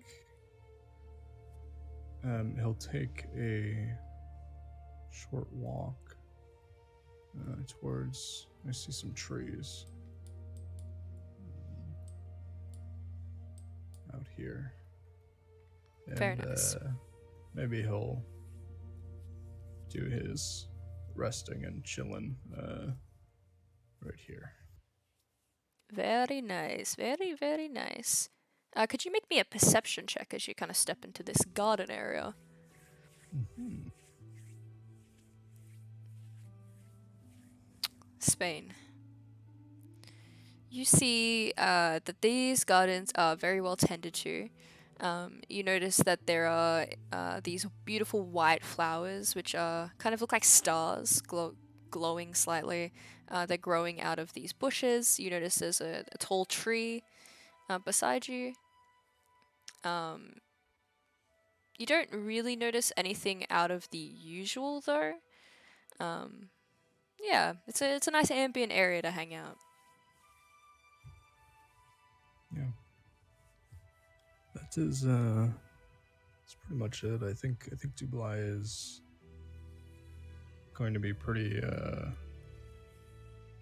low key until people are ready to move and act. Awesome. In that case, we'll cut back over to Aaron, who is in the midst of approaching Noan.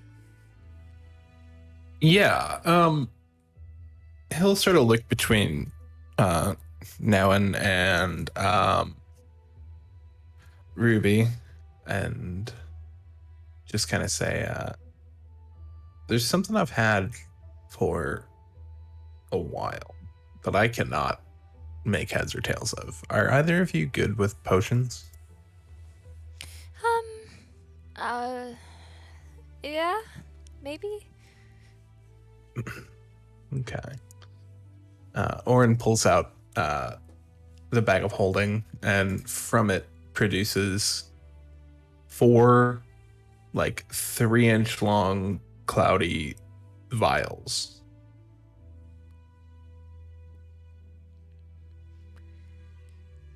Noan eyes them. Where is this? Where did you get these? I got them in Crescent Grove at some point.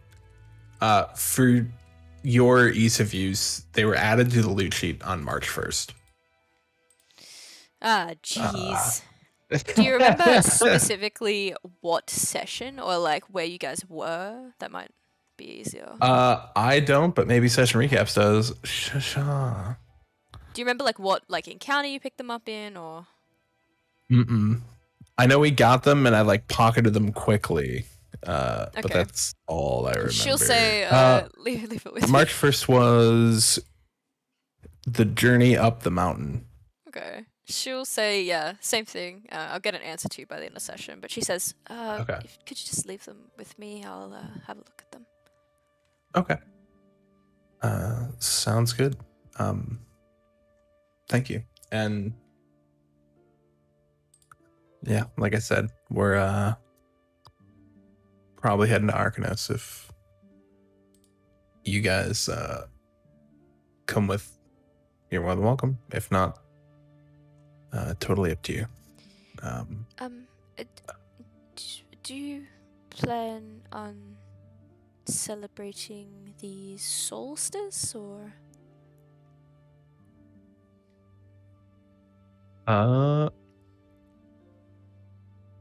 To be honest, this is the first I've heard of it since since I have these new memories. Oh, she shrugs slightly. What's so special about the solstice? It's a dumb holiday. Don't even. You guys are obviously, got stuff to do, and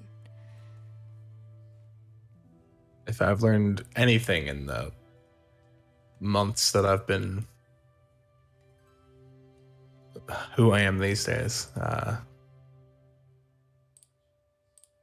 nothing's that dumb. So, what's up? I mean, it's just it's high dawn. It's the just a this party. She looks over to Ruby, like help. You can see her cheeks are becoming flushed. What does Ruby know about? Cool. Uh, Ruby knows. I'm gonna find those like cloudy things. I think after I genuinely have no idea where I even gave those to you. So I'll go find them later, and she'll have given them back and told you what they do. Don't worry about it. But you know that High Dawn, or the summer solstice, is a celebration at the beginning of summer, the longest day of the year. And effectively, a lot of the Olympian people and Elven people also, it's one of the only holidays that both, societies celebrate unanimously. You know that it is coming up, you know that it's today. You also know that it's effectively a big party. People like to light bonfires. They like to leap through them and declare like their wishes. It's almost like New Year's. It's the start of a new year on the calendar. You know that people like to give gifts, and sometimes there's summer showers, and like gold will drip from the sky. It's just kind of like it's like Christmas in summer, right? yeah, like in Australia.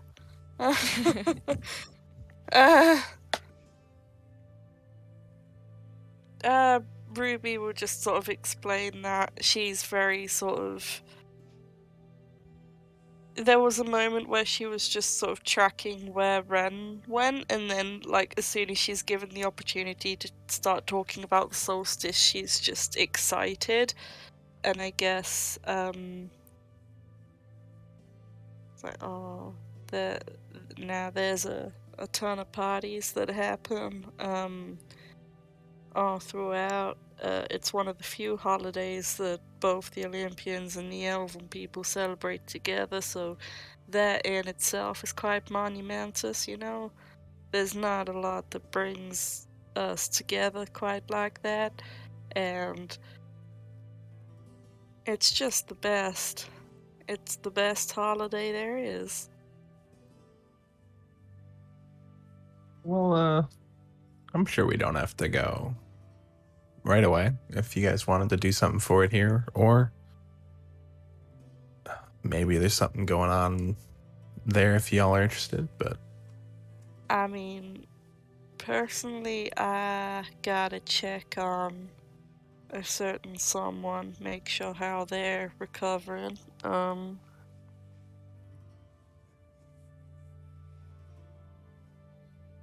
And enough. I'd like to stay with them for a while.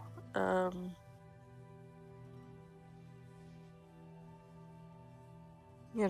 known them since I was very young, so Yeah. I owe them a great deal. Um,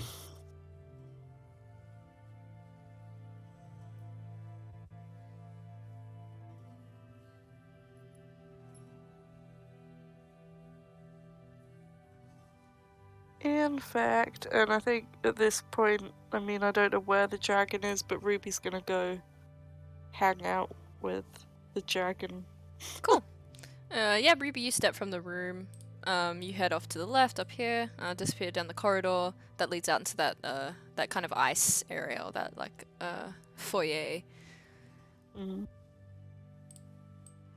And then Orin will sort of look at Newen and just be all like, well, thanks for checking in on those bottles. We won't leave until, we all say goodbye and everything. Happy solstice. Gotta go check on my sister. Okay. She turns back to the bottles. You can hear them clinking. Cool. In the meantime, Oren, do you want to make me a perception check as you're walking by? Una, could you make me a investigation check as you kind of start to go through the temple? Oh no! Come on, be a good roll. Did you want to add anything to that? I will add a 4 to make it a 20. Do you, with Diviner's dice, is it the same as a portent where you need to say before that you're adding it, or am I wigging? Yeah. It's totally like I'm so. super happy for you to use it here, but just to check, just to make sure. I usually try and declare it before, but if you'll allow me to use it, then I will. Totally fine. That's awesome. You use one of your mini portents. You take out a dice and throw it at the wall or something. Yeah, I just yeet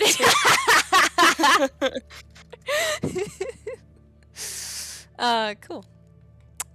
You're looking around. You're peering around in these northernmost rooms, especially. You notice that a lot of this library is made up of, divinatory techniques. You take out a few, you see that the eldest technique was learned from, the Winged Sisters of Parnassus. They're also known as the 3A. They created a technique called throwing lots. There's also dream walking, which is known as Clarimention, or Clarimention. And effectively, that just involves, going to sleep in a very sacred place and having special dreams. Wink, wink. But the most kind of prolific among the oracles seems to be the induction of kind of vapors and fumes from specific flowers known as Arajaxus. They also describe a technique to do with a laurel wreath, which is a bit of a mouthful. And it suggests that Apollo whispers through the leaves into the ear of the oracle. You also see that, this library isn't necessarily very extensive. You think that a lot of the more deep and intricate lore of being the oracle per se would have been oracular or, verbally passed down between the oracles. You think that you probably weren't meant to exist in this place without the oracle before you, at least teaching you. A lot of the techniques that you're picking up are very advanced, and there's no introduction, how to be Oracle 101 for dummies here, it seems. You also find a few tomes on self-defense, methods on wielding a blade discreetly. There's like a bit of an index on poisons, not just to poison other people, but in case you are targeted and used as a pawn for other people, which is actually a bit of a problem for oracles. How to, use poisons on yourself. And also, you see there's a few tomes which discuss the Apollonic temple on Mount Olympus, where the Pythia, which is like another term for the oracle, primarily resides. So this is just a sojourn away. Oh, this is like a holiday home. Yeah, you understand why this is here, right? There's like a reason. Yeah. But this is not necessarily where you reside normally. Actually, the Pythia is considered perhaps one of the only mortals, if not the only mortal, who is permitted through the gates of Olympus to exist normally. Oh my god. Indeed. And it also Yeah. discusses a temple in Delphi, which is, to the northwest of Arcanos. Cool. So you find all of that sort of stuff in here. You also notice that there is a like a locked cupboard. Let me ping. Ooh. A locked cupboard kind of directly where you're standing. I think processing all of that, she feels very. There's like a grief inside of her that she didn't know was possible when she realizes this place is somewhere that wasn't just meant to house her, it was meant for her to be raised in, I guess, in a way. It's like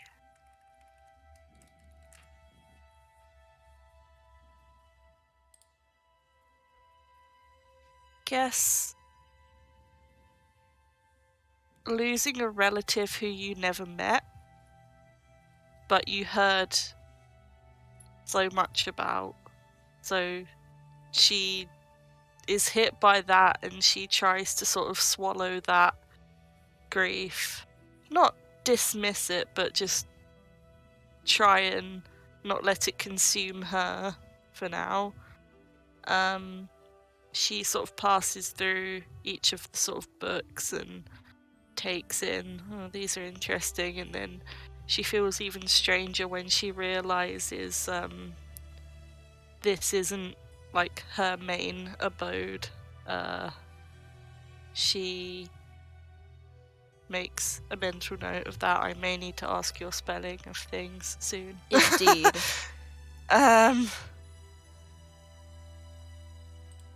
I'll drop a few in here so you have them. Yeah.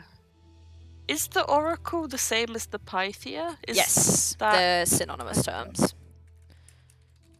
And so she realizes then that she is able to go directly onto the gods, I guess, home? Home turf? Like, hey, what's up, guys?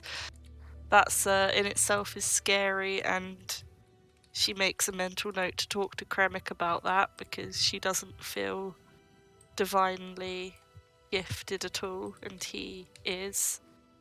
Trying to think what else. And then she doesn't flinch at the idea of like oracles being used as pawns frequently, because I think she's kind of accepted that as her lot in life, and she, on numerous occasions now, when she was in Pandemonium, and when she, I mean, literally, like, last night, she was fully ready to die, in the name of preserving her autonomy. So she does make sort of mental notes about all that, and then she turns to this locked door.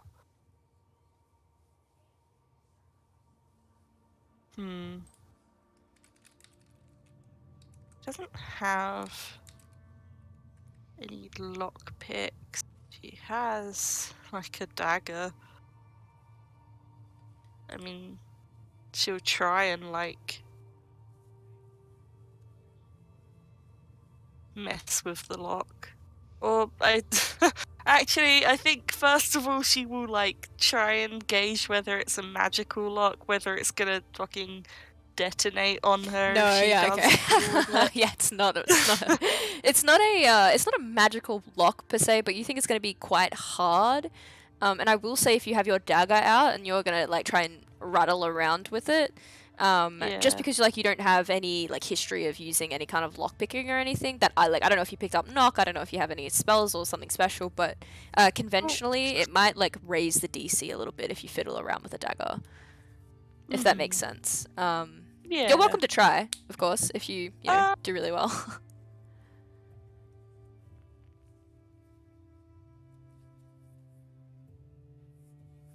Check through my inventory for things in case I have anything cool that I'm like, oh my god, I totally forgot I had this. a key. No. um,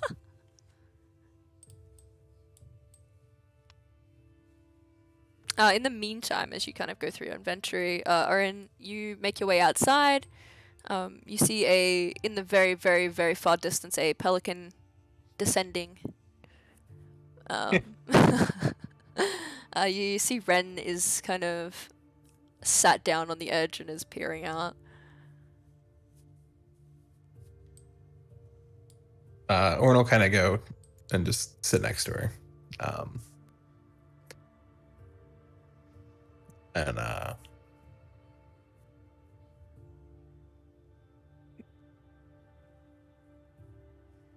he'll just kind of look up and say,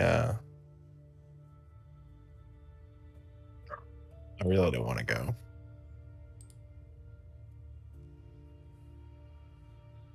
She peers over to you and kind of surveys you for a long minute.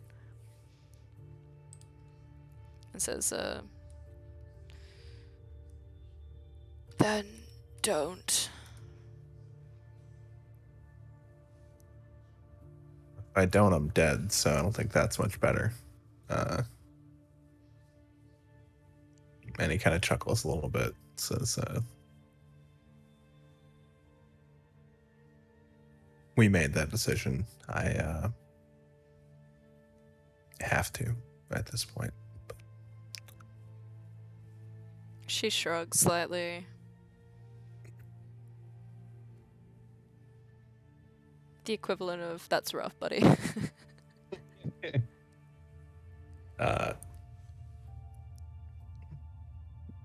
Well, I told you when we talked yesterday that I have been remembering more from before. Most of it is actually from when we were kids. And one thing that hasn't jumped out to me, except for in that memory, was a fight we had with her.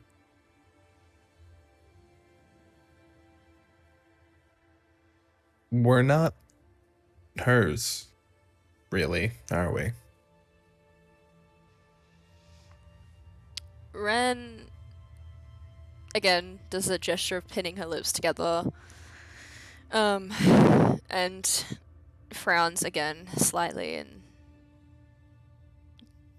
she shakes her head slightly, but she doesn't seem like she wants to give much away. It seems like this might be a sensitive point for her. Okay. Well, that was what I was going to ask clarity on, because that's all I remember about it. But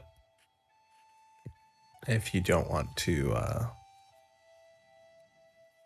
divulge, then don't feel like you have to. Can you make me a persuasion check, please? Yes. Oh, it's not on my hotbar. Oh, my character sheet. Come on, +3. Fuck. Spain.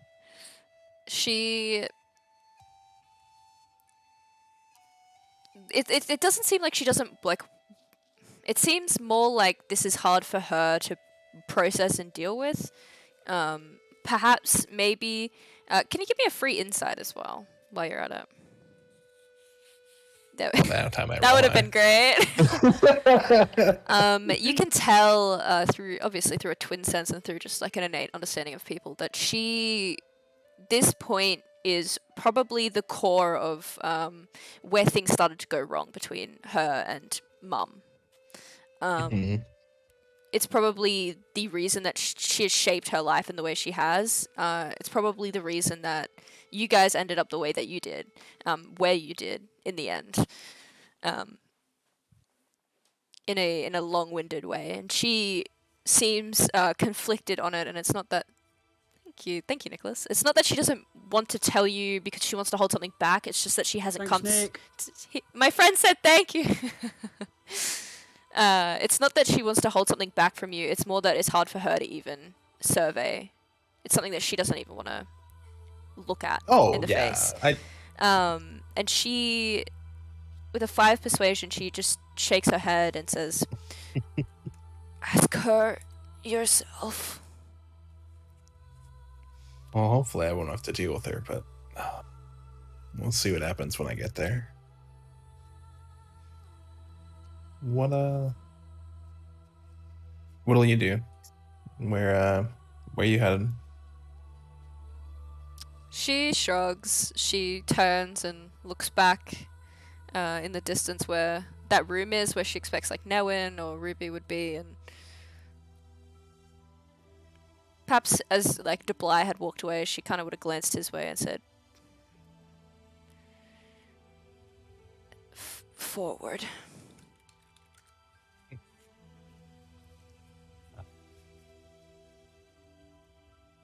Orin chuckles, and if she doesn't instantly recoil, if she does, he'll pull back immediately. He'll put a hand on her shoulder and just kind of say, "Aren't we all?" She doesn't recoil. She kind of nods.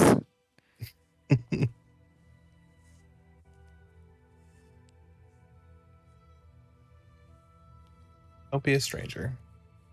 I'll hopefully see you soon. Happy solstice. He chuckles. Just learned that was a thing, like 2 minutes ago. You too. She toys with a bracelet. Nods.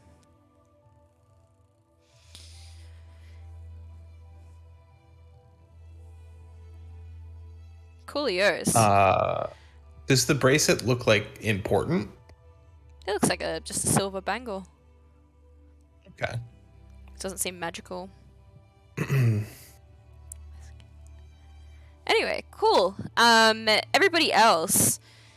Is anybody doing anything in particular other than trying to crack open this bad boy? Still doing what I was doing. I've taken this armor off. I stroke it goodbye as I try to focus, my magical attention on this. Ah, yes. Blade. Of course, the blade. Kramek, I will say with your passive, you probably hear someone like shuffling something or like clanking around up in the north as Una kind of sorts through her bag of holding and like pulls out various instruments. Like, maybe I could crack it open with this. His attunement is briefly paused when he goes to stick his head around the doors. Sees Una like emptying this bag, taking out behemoth items from its contents. It's like, oh, okay. Fair enough. Cool. Awesome. Una, did you pull anything out? You got anything to work with it? I think because she doesn't have a bag of holding, but when Kremek peered round the corner, she was rolling up her sleeves and looked like she was about to run at the door. Just to brute force it, and then she thought, no, I have 8 strength. That is silly. Don't do that. I'll break something. And she doesn't have anything, but I believe. You know what? Does anybody else I don't know if DeBly might have like thieves' tools with a new build. I know that Hiss does. Yeah, because I was gonna say she'll go and ask around, and like if Hiss has them, she will. The cackle. I hate this. Are you gonna go find Hiss? Yeah. Oh, no. Ryan's voice I don't have Are you vision gonna there. go find Hiss him? has Fucking vision. Oh no! Wait, I'll add him back to you. Yeah, she'll go find Hiss. I think she knows Actually, Hiss I'll has just drag you that out sort again. of capabilities. Yeah, you remember that guy. He's fucking crazy. I remember that guy. He's my favorite lizard. I'm just gonna drag you out again up here, Dubai. I think it'll be way easier. Oh, sure. Yeah. So just ignore that token of you. Works for me. Oh my god, is where there's things another happening. Dubai. Oh, and here he is. Here's the boy.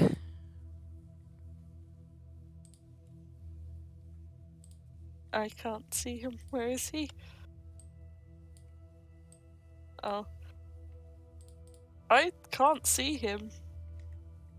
He's in Okay. the bedroom where Kermit is. Yeah.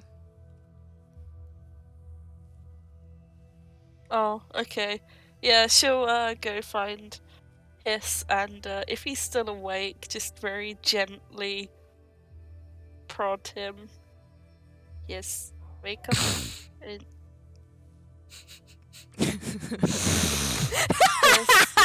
Yes. Hiss, I need your help. Hello.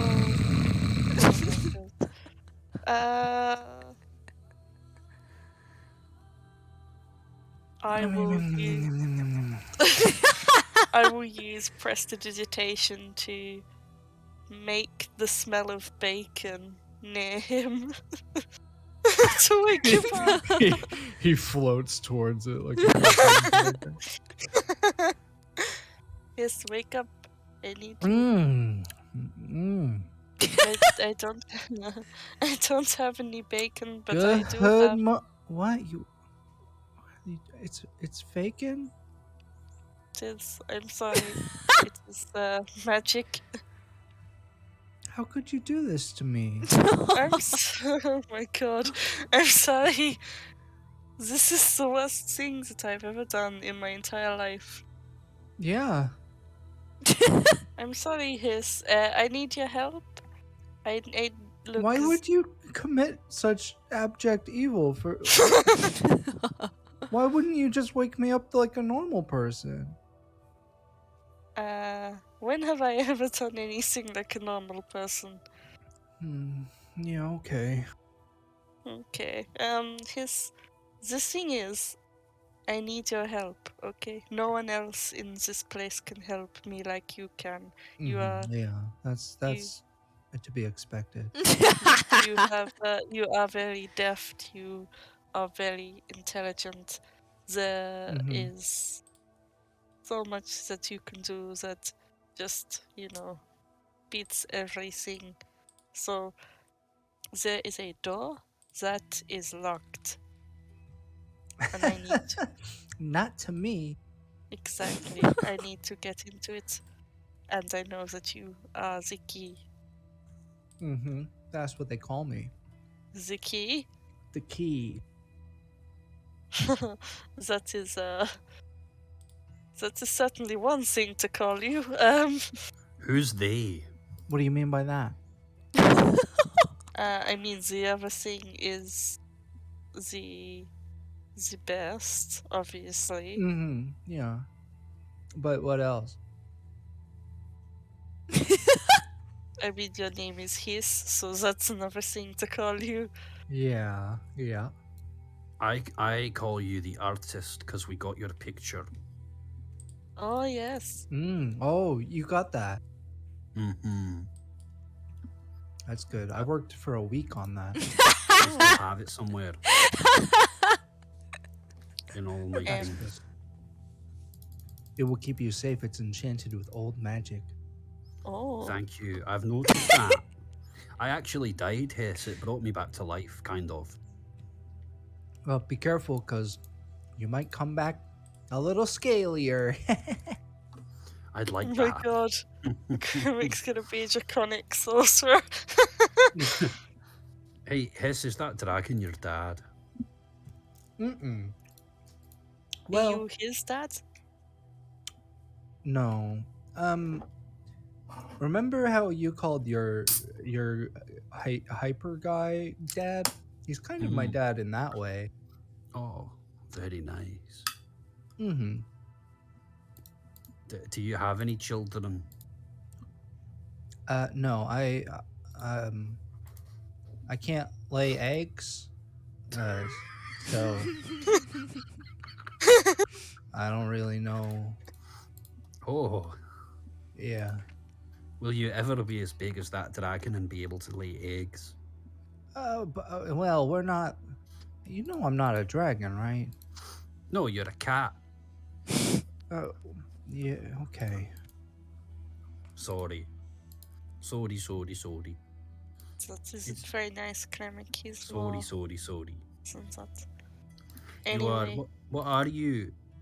If you don't mind me asking, Hiss. Just kidding. I'm a dragon. I'm an ancient dragon, and I'm very I thought powerful. So. Oh, sorry. I thought so. If you show me the lock, I'll show you how to open it. thank you. Yes. She'll walk out. Oh, I love Uh, Hiss. I don't know what level he is now, but he used to be, I think, a level like 3 or 4 scout.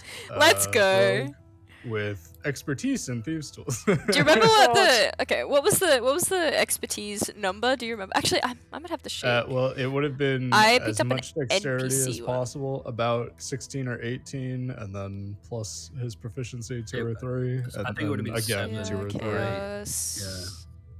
Lost Lands. Man's got like a plus Maybe it's... 18 or something stupid. I was a level 3 rogue, so I think I had plus 59 in Hmm. thieves. Yeah. And also sneak attack to the lock. Yeah. Also, I one shot everything. Yeah. I don't know what level he is now. I picked up an NPC sheet because I couldn't find the his sheet. I think we butchered it up to reuse it somewhere else. If you remember the number, yeah. just roll like a flat d20. Yeah. And we'll throw it in there. I think is it? Do you do thieves' tools as dexterity? Yes, absolutely. In this situation, especially. I'm pretty sure it's a 7 or 8, so just adjudicate Let's go. as you will, I suppose. Let's go. A 15. Awesome. Awesome. Hiss, you get up in there. Look. Let me drag you up. Here he is. Here he goes.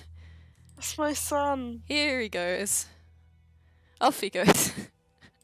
Oh, I love him. Look My at him. boy. Do a rattle. You squint. Rattle. Squint again.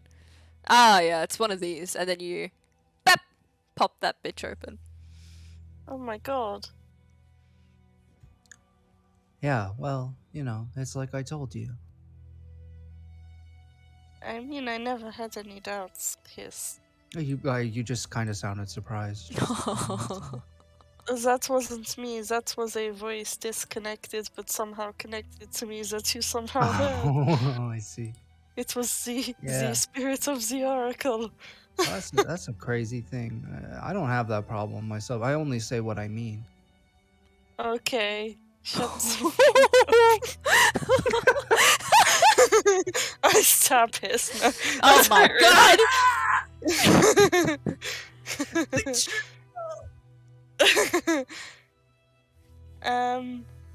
Thank you, Hiss. Well, now what's inside? You can't like dismiss me after I open the Oh! box for you. I'm not going to. I didn't say you had to You know, go. like, well, thank you, Hiss. Wave, like, get out of here and shoot. I didn't wave at all. I just stood here. Look at me. I'm just Yeah. stood here. Yeah, well, you know, it was in your tone. Oh my goodness. Okay. Ta-da! She opens the door and peers inside. Gucci. You crack open the lock in here. You open the doors. Inside, you see a few things. A few valuable things. The first is that you see some ink and parchment that is much finer than the freely available stuff. You think this is probably worth up to 200 gold combined. Oh, You also see that there is a stone tablet And then kind of just behind it, tucked all the way in the corner, is a quiver with 2 arrows in it.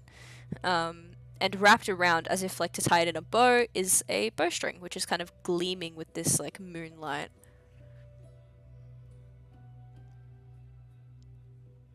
Yes.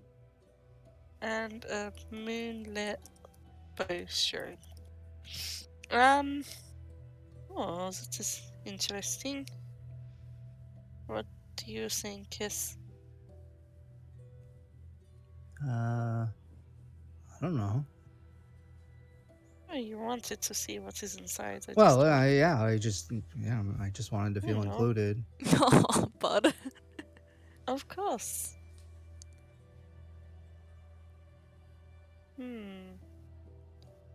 Una will approach the stone tablet and take a look at it. Awesome. What's it say? I don't know. Let's have a look. You look over the stone tablet, and this thing feels ancient. Ooh. Hundreds of years old. It has 3 tenets inscribed. The first is Temet Nosha, or Know Yourself. The second is Medin Agen, which is Nothing in Excess. Copy and paste. And the third one is, I'm not going to try to pronounce it because it's more linguistically out of my league, but it translates from celestial into surety brings ruin. You get a sense from this that if you kind of sat with this, inscribed them into your spellbook, and meditated on, the words and what they mean for maybe 10 minutes in a bit of a ritual, you can convert your spellbook into a +2 arcane grimoire. Oh, shit. Oh, shit. You get the feeling that these are okay. the words from perhaps the first oracle. Wow. His eyes bulge out of his skull. So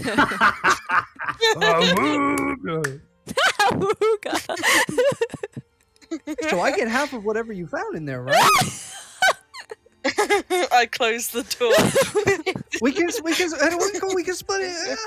A +1 for you and a +1 for me. Come on. Yes, do you cast spells?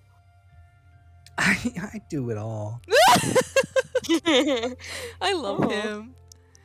Yes, you are so impressive. Yeah, my class has probably changed like 4 or 5 times since you last saw me. So He's a fucking samurai. His has multi-classed into everything. His build is that he's level 1 of everything. Yeah.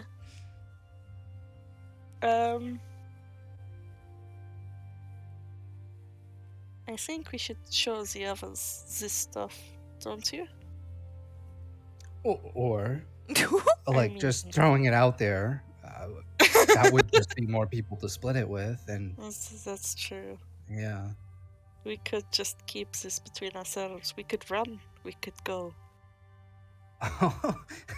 Well, not everybody can just, walk away from their responsibilities. But it's, could be good. Maybe you just let me take the tablet. I don't know, because I think I think you are right. I should not run from my responsibilities, and I think as such I should take the tablet because it clearly belongs to the oracle, and that is what I am. So you have made a very compelling argument for me keeping this tablet. Yes, thank you. he looks like he kicks a pebble and like wanders down the hallway, like stuffs his little claws in his pockets because he's been outwitted.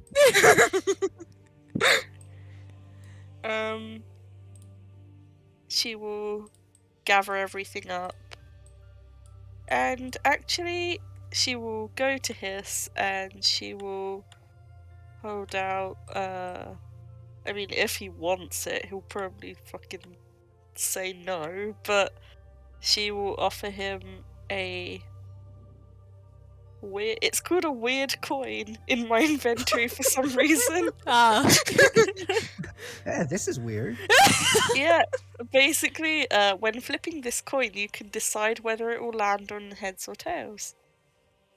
Huh. So, you know, Do you think this could trick a dragon? it might be able to. I was This might be my big chance. Oh no. Oh no, what have I done? I've created another BBG again! Oh no, no, no. Hey, boss, This- I'll coin flip you for it. He's gonna try and get that gun off the dragon. He does It's not with a want that gun. gun. It's with a gun. Yeah, so she'll give him that. I was going to keep it myself for trying to, you know, trick someone. I mainly kept it on me when I was in a bad situation to try and think, well, I can control fate in this way, you know. But I think you should have it. I think you're right. Yes, I am very rarely wrong. Oh. How old am I?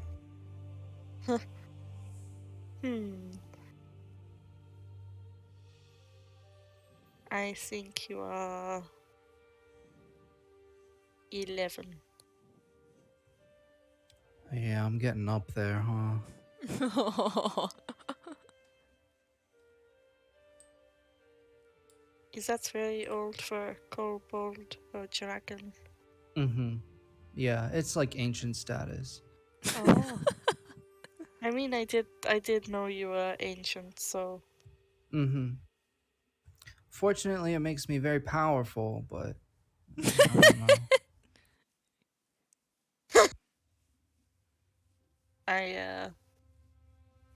I always know when I stand before greatness, and I do it right now.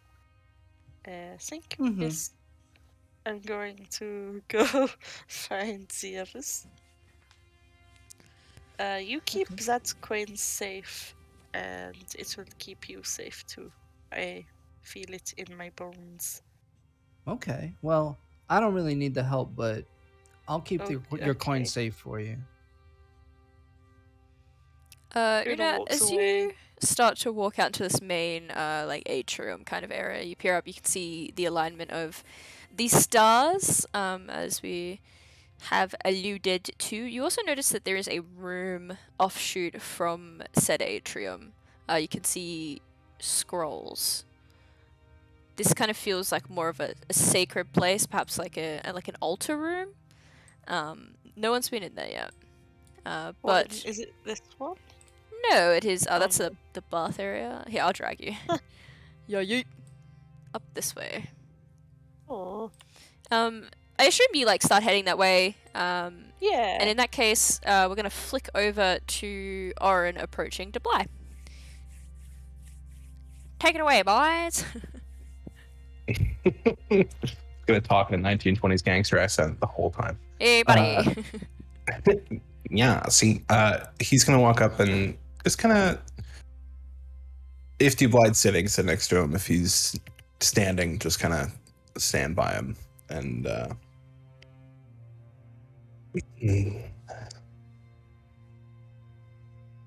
glad you're back, bud.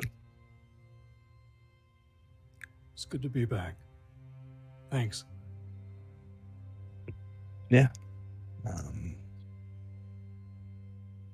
You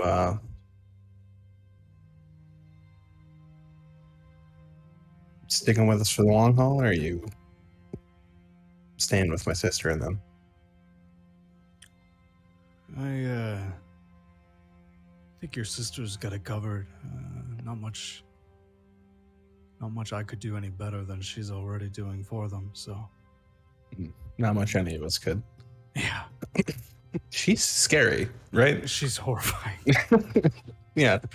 In a good way, though, I think. Yeah. Not so good for, her enemies, but No, definitely. definitely not.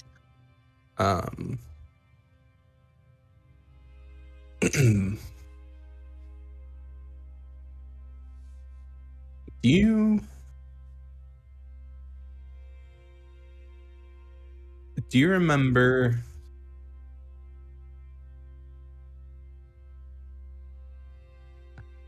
down in that dungeon anything about the deal that was made?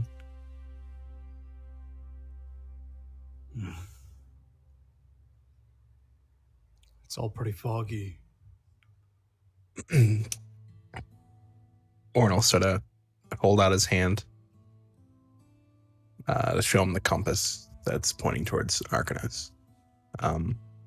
It's like superimposed on the back of his hand.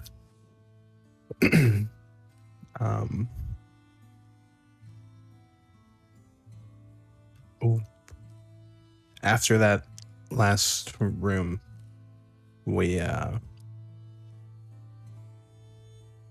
brought you and Kremik with us, kind of as far as we could. And let's kind of go over the whole thing. Like, made a deal with the Fate to bring them both back to life and to save his own life. And that of this temple and that city. And then he'll sort of trail off and at the end say, when you didn't come back, something took over your body. Is it gone?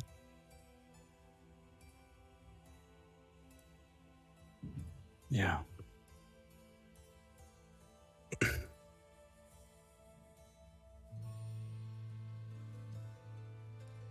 Good.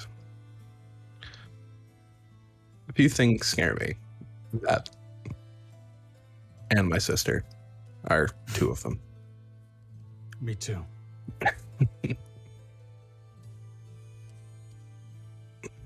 Well, I think we've got to go to Arcanus, but thanks for sticking with us. We could certainly use you. We'll see this through and maybe earn some rest after that. Russ, you got your whole life ahead of you, man. And he sort of chuckles, knowing exactly what he just said.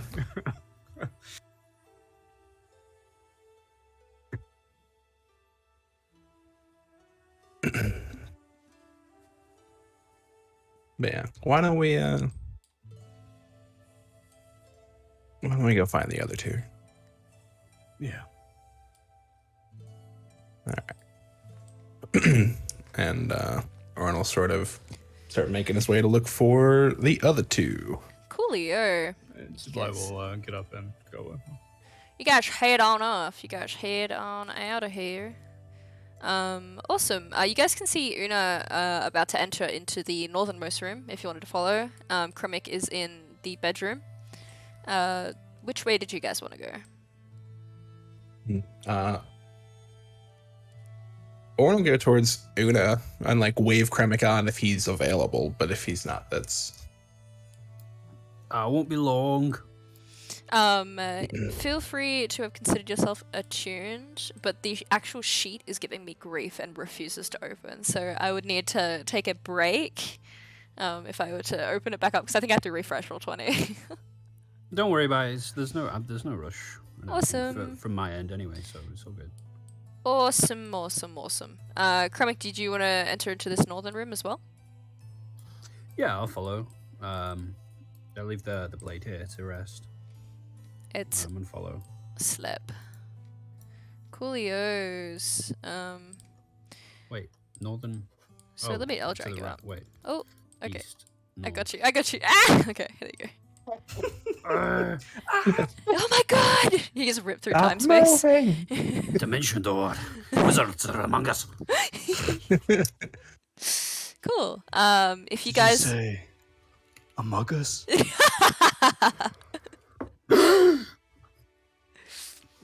If you guys wanted to look around as well, I'll take investigation checks from all of you guys. If Deblay also wants to go in, I'll take investigation. Yeah, sorry, I forgot to move my fucking guy. Also, there was that quiver and stuff in the back of the cupboard, which is still there, I think. Unless you Una wanted would to. have taken it all. Delicious. And I mean, she'll just set it down on like a side or one of the benches, I guess, and just show everyone. But she has taken the tablet. No one else is allowed that one. So This is laying still kicking rocks. laying on this bench, you guys He's see tucked in the air. a bowstring, which is kind of gleaming and glistening as if it's basking in a constant state of moonlight. There are like wisps of blue kind of floating off of it. You feel like this is moon touched, not only, but has obviously other properties, for about 10 feet.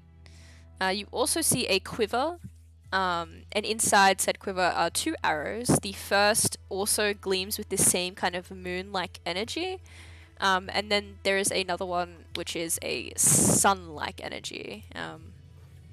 There is also a note attached, written in Celestial, and I assume like Una would read it out. Yeah. It says, "For you to keep up, brother."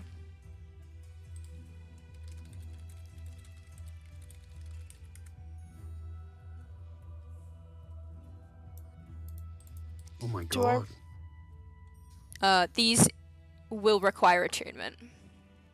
The bowstring will, the arrows do not. For you to keep up, brother. Do you know what this means?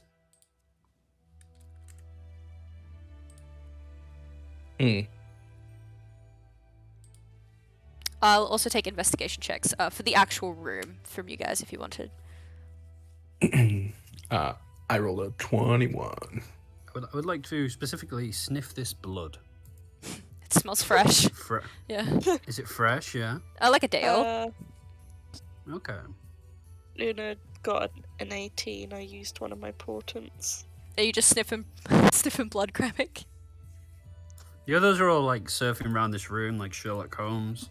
Mm-hmm. They're finding like Arian Adler's secret vaults behind the painting, and I'm on all fours. This fucking guy. Actually, you're probably kind of hungry. It's been a while. It has, Creme? yeah. It's been I'm a wondering how while. fresh this blood is. It's a day old. I can't suck this out of the carpet. I mean, you could certainly try. Oh, Roll for vacuum. Roll to back. Words never thought to be heard in a D&D What game. would be a vacuum check? Maybe like a survival. Are you actually gonna try? No, I don't think Kremik is that depraved. Alright, Mhm. understandable. Maybe he'll go and ask us for some blood. Jesus My Christ. blood is too powerful for this one. That's why I need it, please. No, you can't be trusted with it. Last time he had to, Orin did say, you can do it whenever, just let him know. No, yeah. you can also feed on me if you would like. You're all very kind and gracious. Don't I come appreciate it. anywhere near me.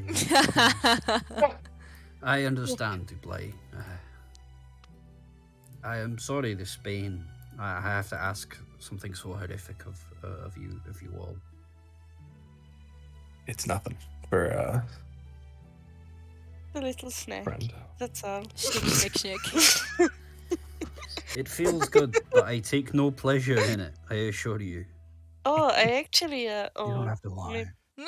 Maybe Oh my god. this is awkward to ask, but I heard that it actually feels quite good to be fed from. So, what do you think, Owen?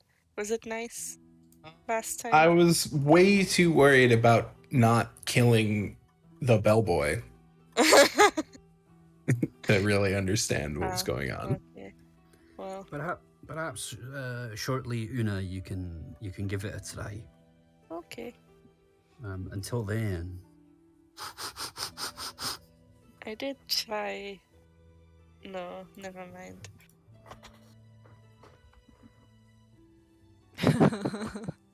Okay. Well, I mean, Kremik, you know there's other people around, there's NPCs around, you can also ask.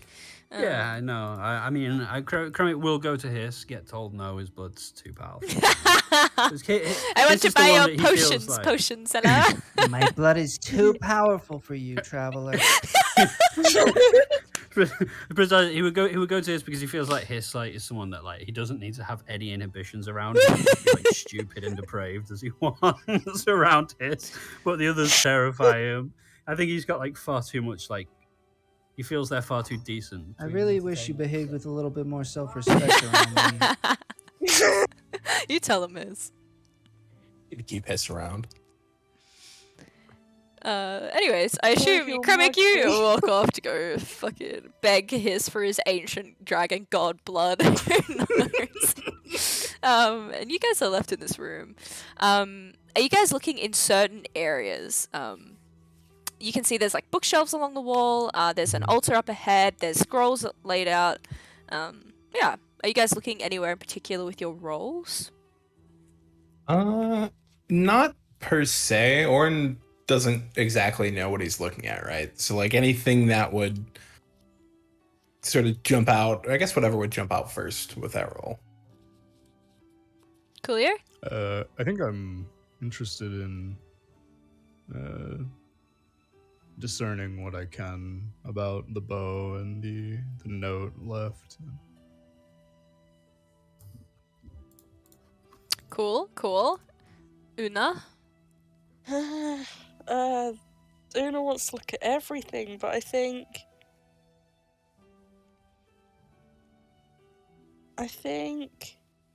altar first, but then she will look at the books and scrolls. She wants to absorb as much as she can about this place.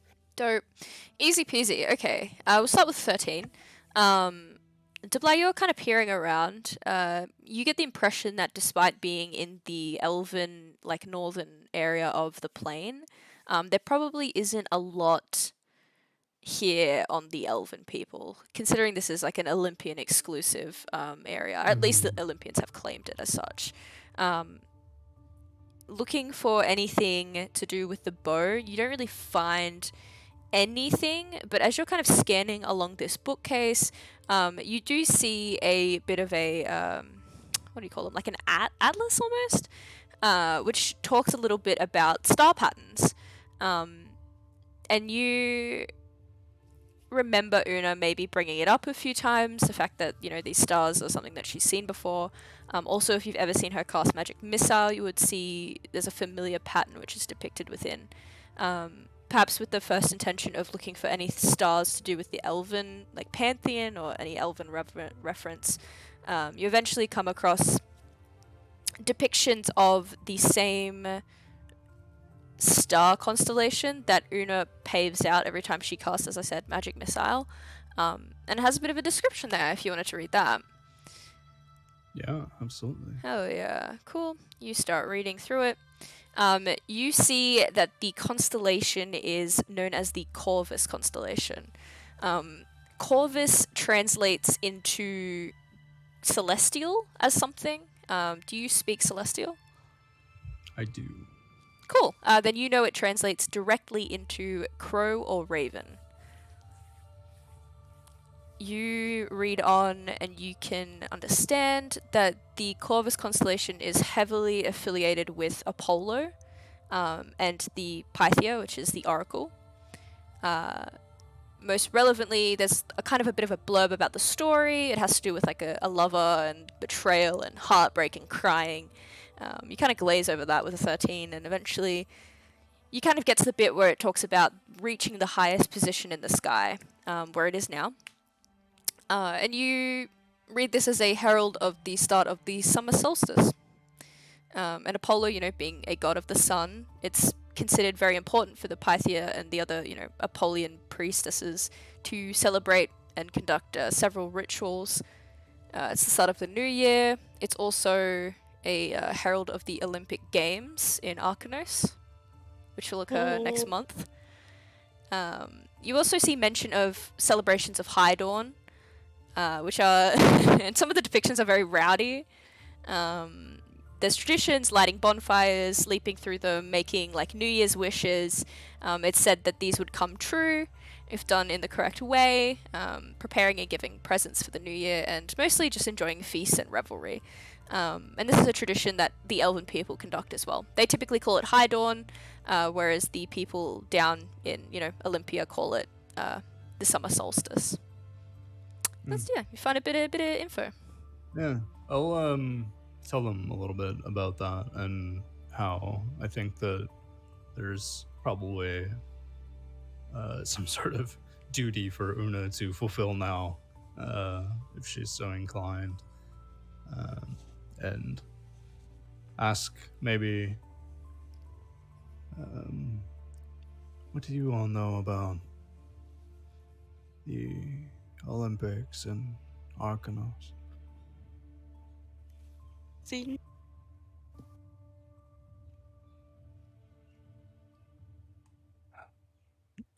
Look at No. Una.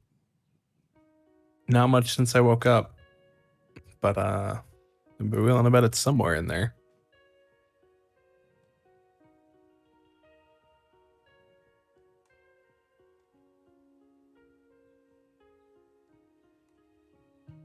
Una, oh, what? answer Dublai. I did. I said nothing. No, that's not true. What do you mean? That's not true. You know everything about Arcanos and the Olympians. I don't think that's true. What? What are you hiding? Oh, I am probably hiding a great deal of secrets, Kremik, but this is Hmm. Excuse me a moment. Kremik goes back to his room. Oh my god! Collects his sword, puts it on his back.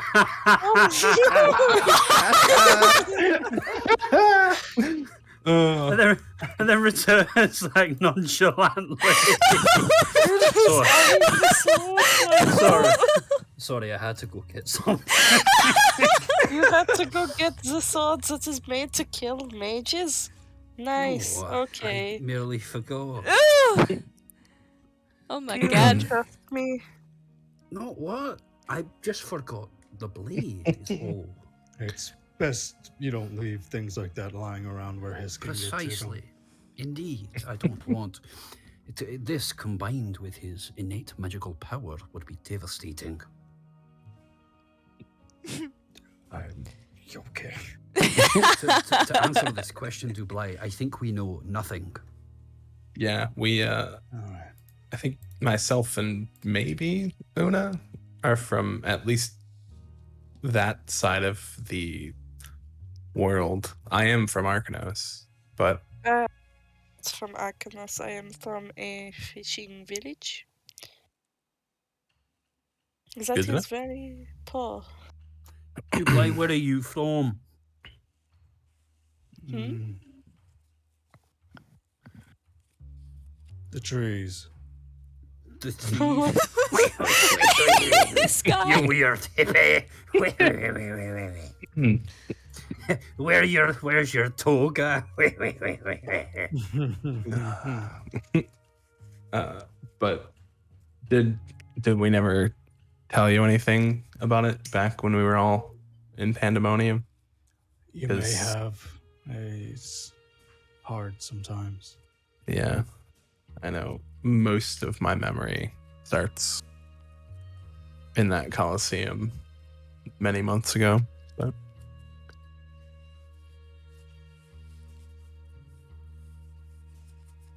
Ah, well. Is there a... What about... Has anyone looked at the altar? Cool, yeah. So you guys, I assume you guys are like looking around as you're talking, right? Yeah. Mhm. Yeah, cool. His main focus was that, yeah. Cool.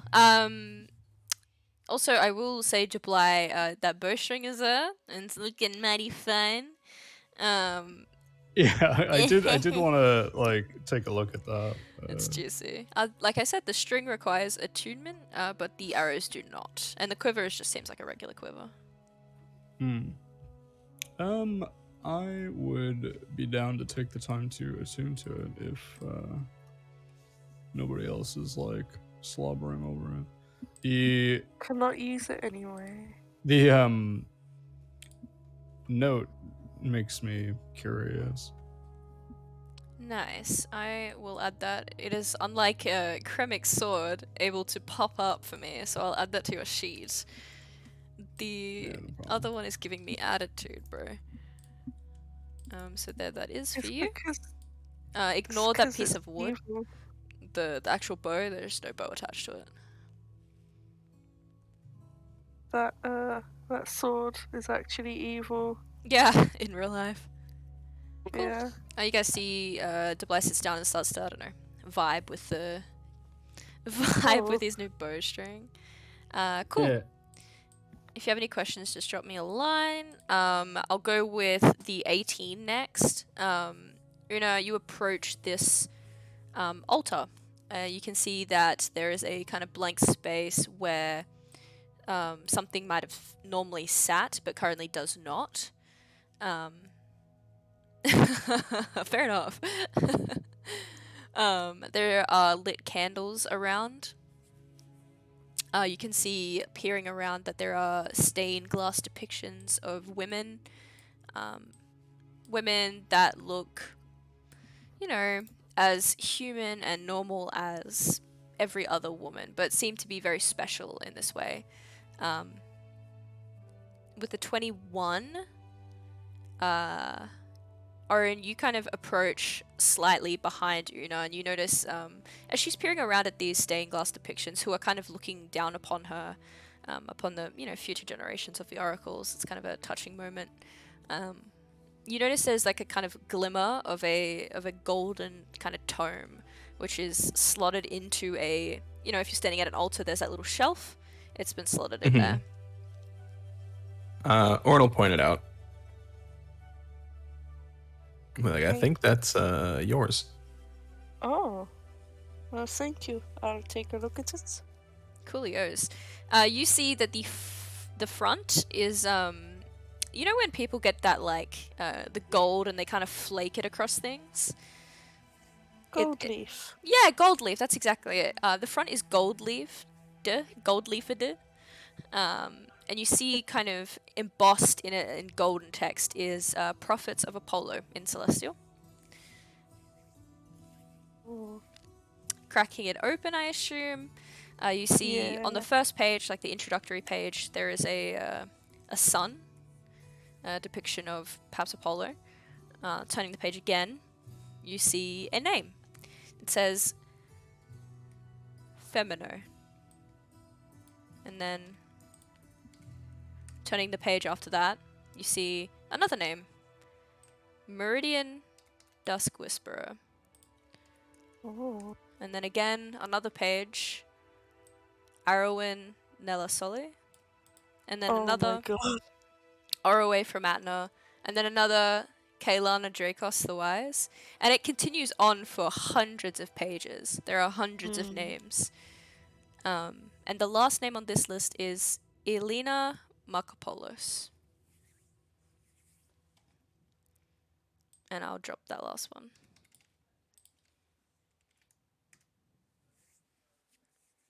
Does that seem like it's old?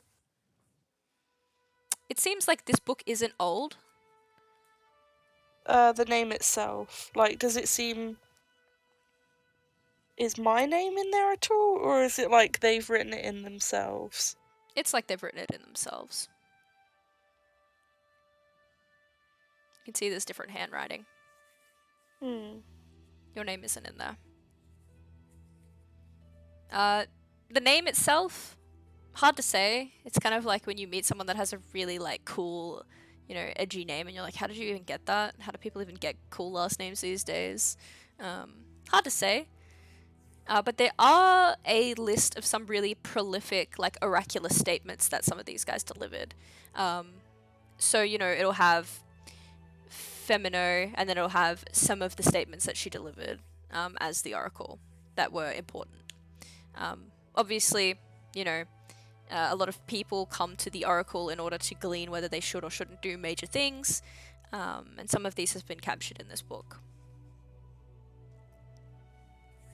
Can I see what the most recent prophecy is? Yeah, by sure. Alina?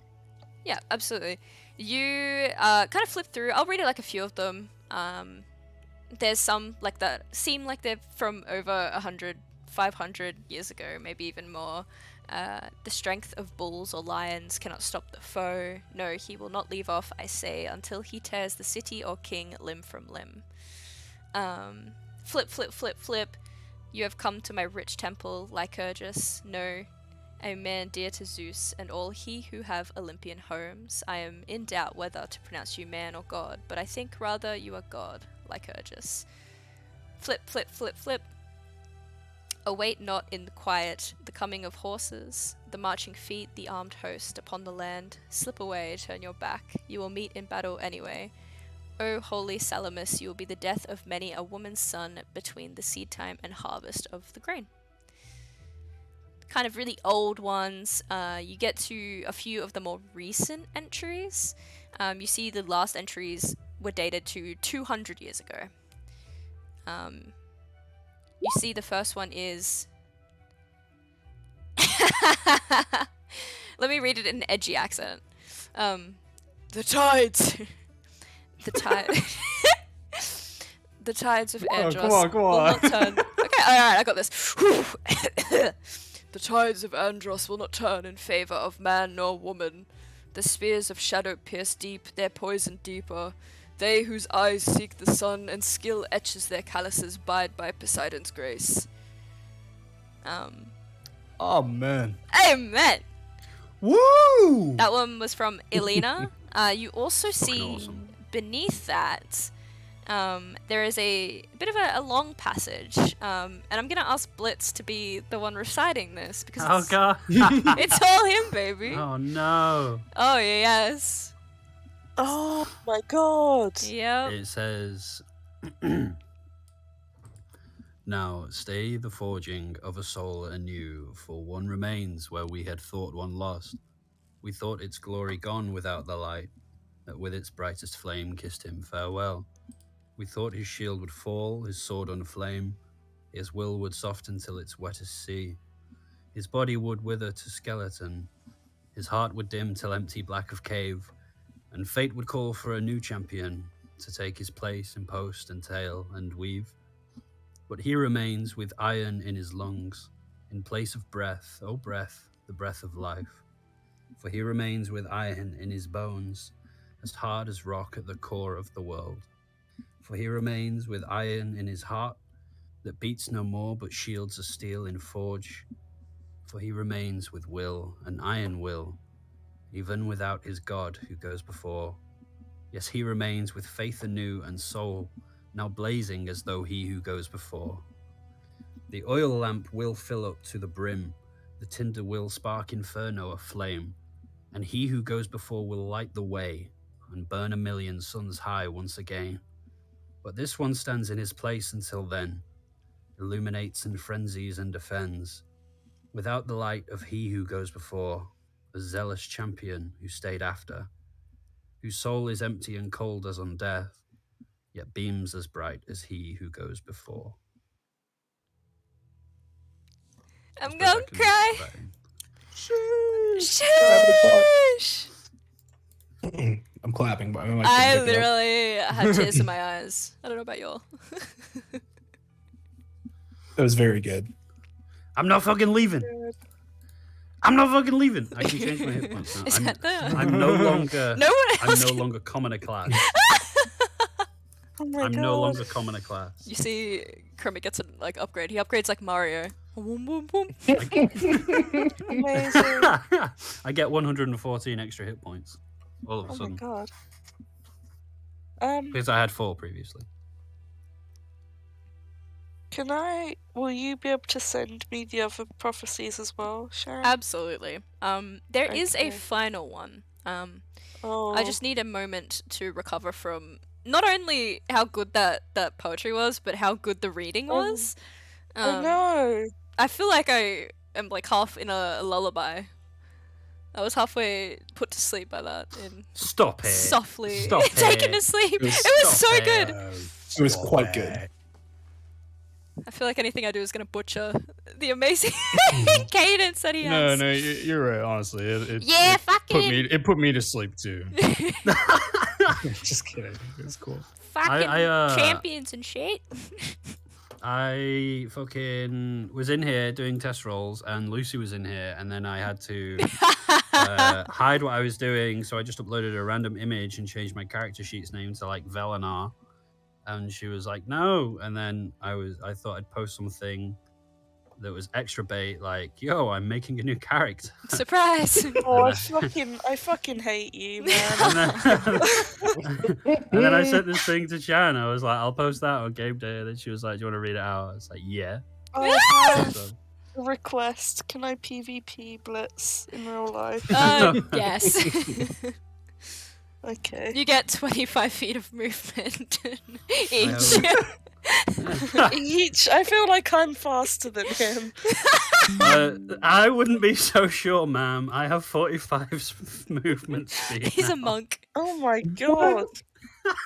Are you a Fucking monk? Barbarian. I'm a monk. Anyways, all right. Una, you read this beautiful. It's almost as if like someone is softly whispering this in a British accent into your ear. Oh. Crazy how that works. Now stay is the that? forging of a soul anew. Now- One remains where we had fought one Who's- lost. Who's that handsome man whispering to me? Oh yeah. DM me. So yeah, there is a final prophecy, although this one is not depicted in the very neat and refined way that the others are. Oh. The prophecy of Valinar, which you recall from, the sword mounted on the wall. You turn the page, you see, the final prophecy of Elena, the one of the last prophets, I guess. The last prophet for 200 years. It says, "Retrieve not the beacon to the gods. The Olympians turn their cheek to the depravity of their whims. They care not for their consequences. Leave the beacon to dust." Do you understand me, Astuna? And then it seems to be more hurried. It says, "The war to come will flatten cities. There is no time. I am unable to speak in riddles any further, so I speak plainly, and bear the wrath of Apollo. You are obscured until you are lost. Think, if it is not you who bears the wreath of Delphi, then who? I ask you, think, that maelstrom was not of Poseidon. Think, you served no longer in life. What is the next value that you could provide them? You see it's becoming more rushed and hurried. You see the letters are starting to kind of merge in together. It says, What? "Think, girl, it is not all who are reborn from a watery grave. Is it worse to fester in your darkness or be blinded by your own light? Seek he who comes before it all." And then there's like a gap, as if they've paused. There's like an ink spillage. And it says, "He is angered. I can sense it. I will not wear it any longer. Women are born with pain inside and are expected to bear yet more. I am no conduit of the gods. I am no puppet of their folly. I will seal this place and hope you never read what is to come. I hope that the Morai are merciful. I hope that you are not." And it ends. Jesus fucking Christ. Can you send me that? I wanna. Can you send me that? That's the coolest fucking. I Right? know. As soon as I was like zoning out a little bit, just listening to you, and then you said Astuna, and I was like, wait, oh no, is that me? That fucking goes hard, bro. This woman did not fuck around. Holy I shit. know. This bitch was like, you've got to listen to me. Yeah, you. Alright, I will drop that in session drops for you guys. Oh. Who's your ghostwriter, Shan? Bro, I wish I had one. Okay, hang on. Retrieve I'm not the beacon. fuming. Says fucking you guys, gonna bro. The read this to audacity. myself. Retrieve not the beacon to the gods. The Olympians turn their cheek to the depravity of their whims. They care not for their consequences. Leave the beacon to dust. Do you understand me, Estina? God, that fucking hits hard. The water can will flatten cities. There is no time. I am unable to speak in riddles any further. Say, speak plainly and bear the wrath of Apollo. You were obscured until you were lost. I was hidden, or I was obscured until I was lost.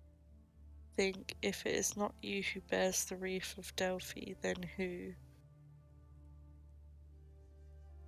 Think, I ask you. That maelstrom was not of Poseidon. You served no longer in life. What is the next value that you could provide them?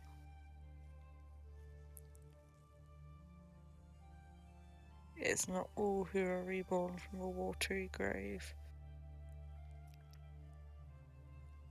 Is it worse to fester in your darkness or be blinded by your light? Seek he who comes before it all.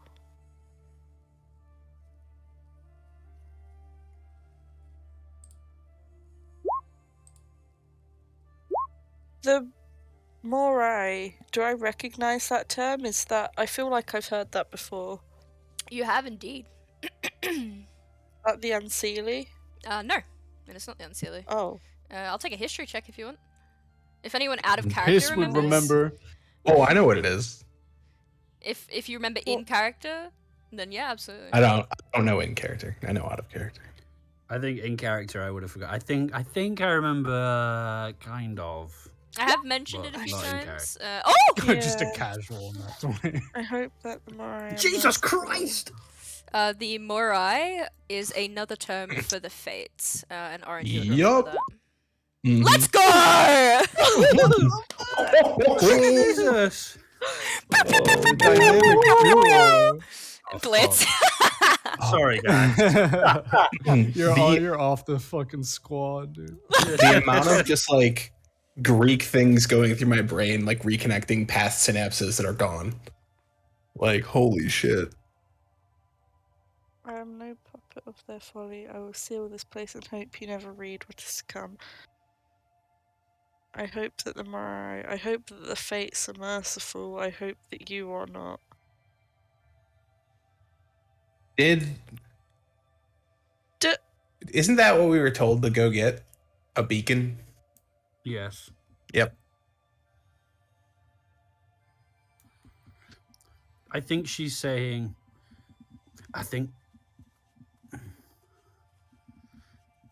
No, Kremik. I was going to say Kremik's not as smart as me. I don't think either of us are very bright. To be honest.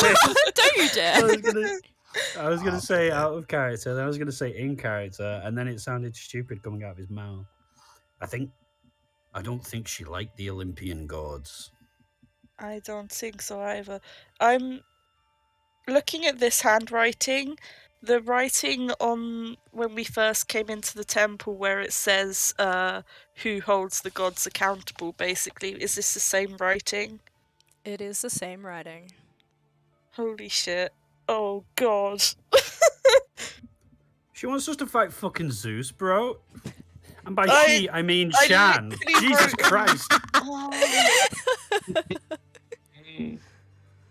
I literally wrote, like, hang on, let me look at my notes. Where are they? Here they are. I need to update these so bad, but... Oh god. I can't find the bottom. There they are. Okay.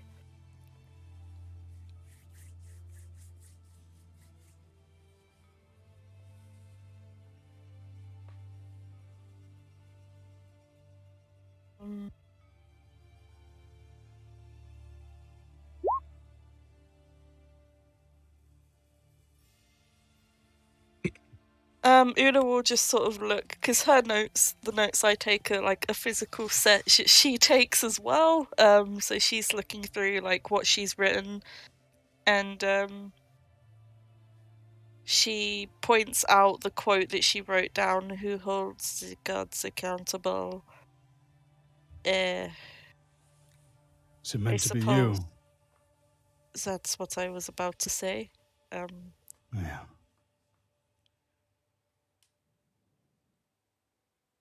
There, I suppose, what is older than the gods, and what is older than, well, what is older than them? Fate itself. He who goes before.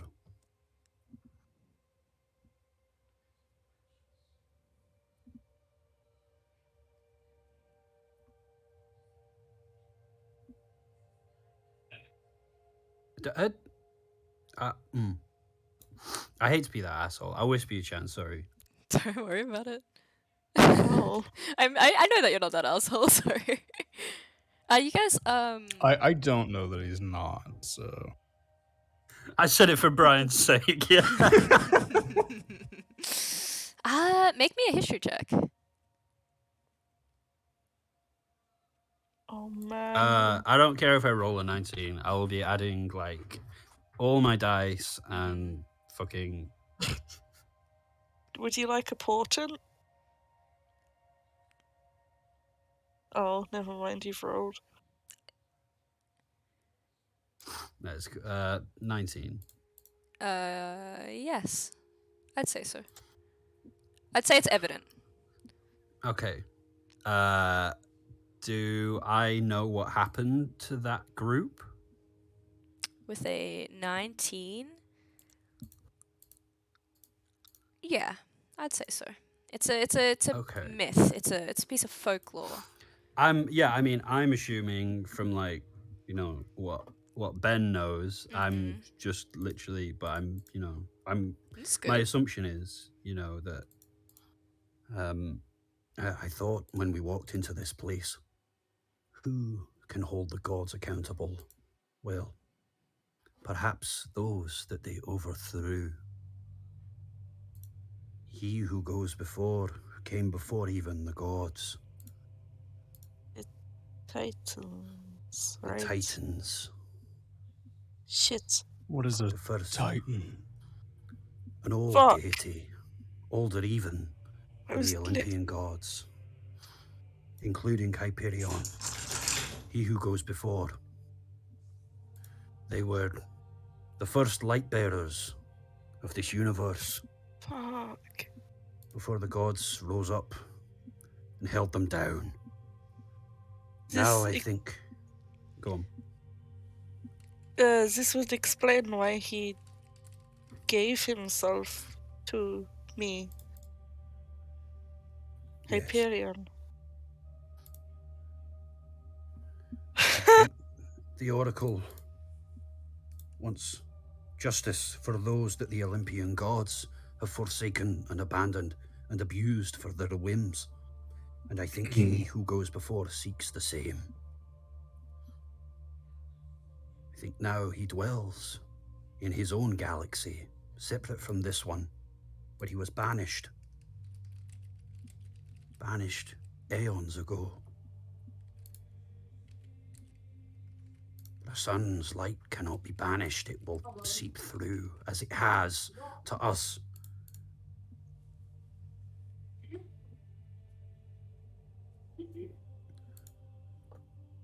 I think they want us to hold the gods accountable. You, Una, all of us. Dublai, your promise, your return to life. It's bigger than all of us. Orin will pull the flaming gun from its holster and kind of place it before everyone. Hyperion's not the only one. Is that? That is who originally gave these to me and Allah. That is who came to me on Kremik's old ship, giving me what ways to interact with the weave that I do have. That is Prometheus.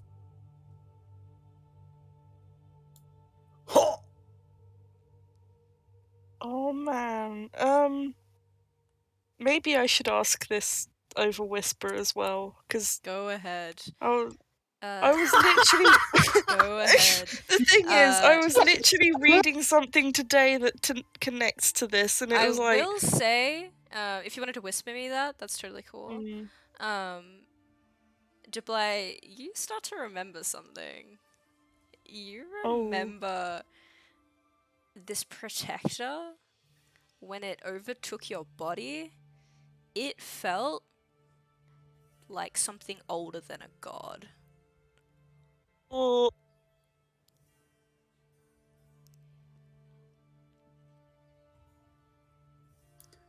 Oh my god.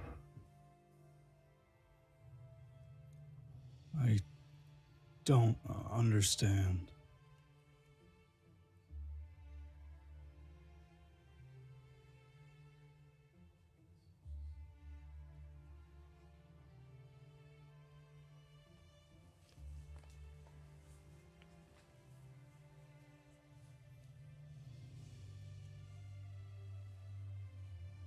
I'm just trying to Something find more. this thing. Some things, maybe, have been pulling our threads since the beginning, I think. I don't think that was ever not a possibility. It's just realizing who was pulling the threads, I guess.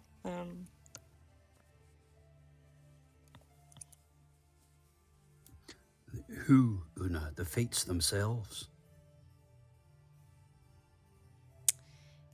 Make me a history check, Una.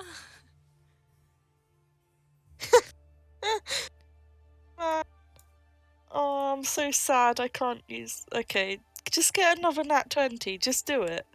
Severus, please. Let's go. Oh, close! Close! You- As everybody is speaking about, this realization, you're peering around, and it's as if you're almost in that dream, that waking dream that you guys had last night. You see almost kind of beaming out of his chest the gold light of Hyperion.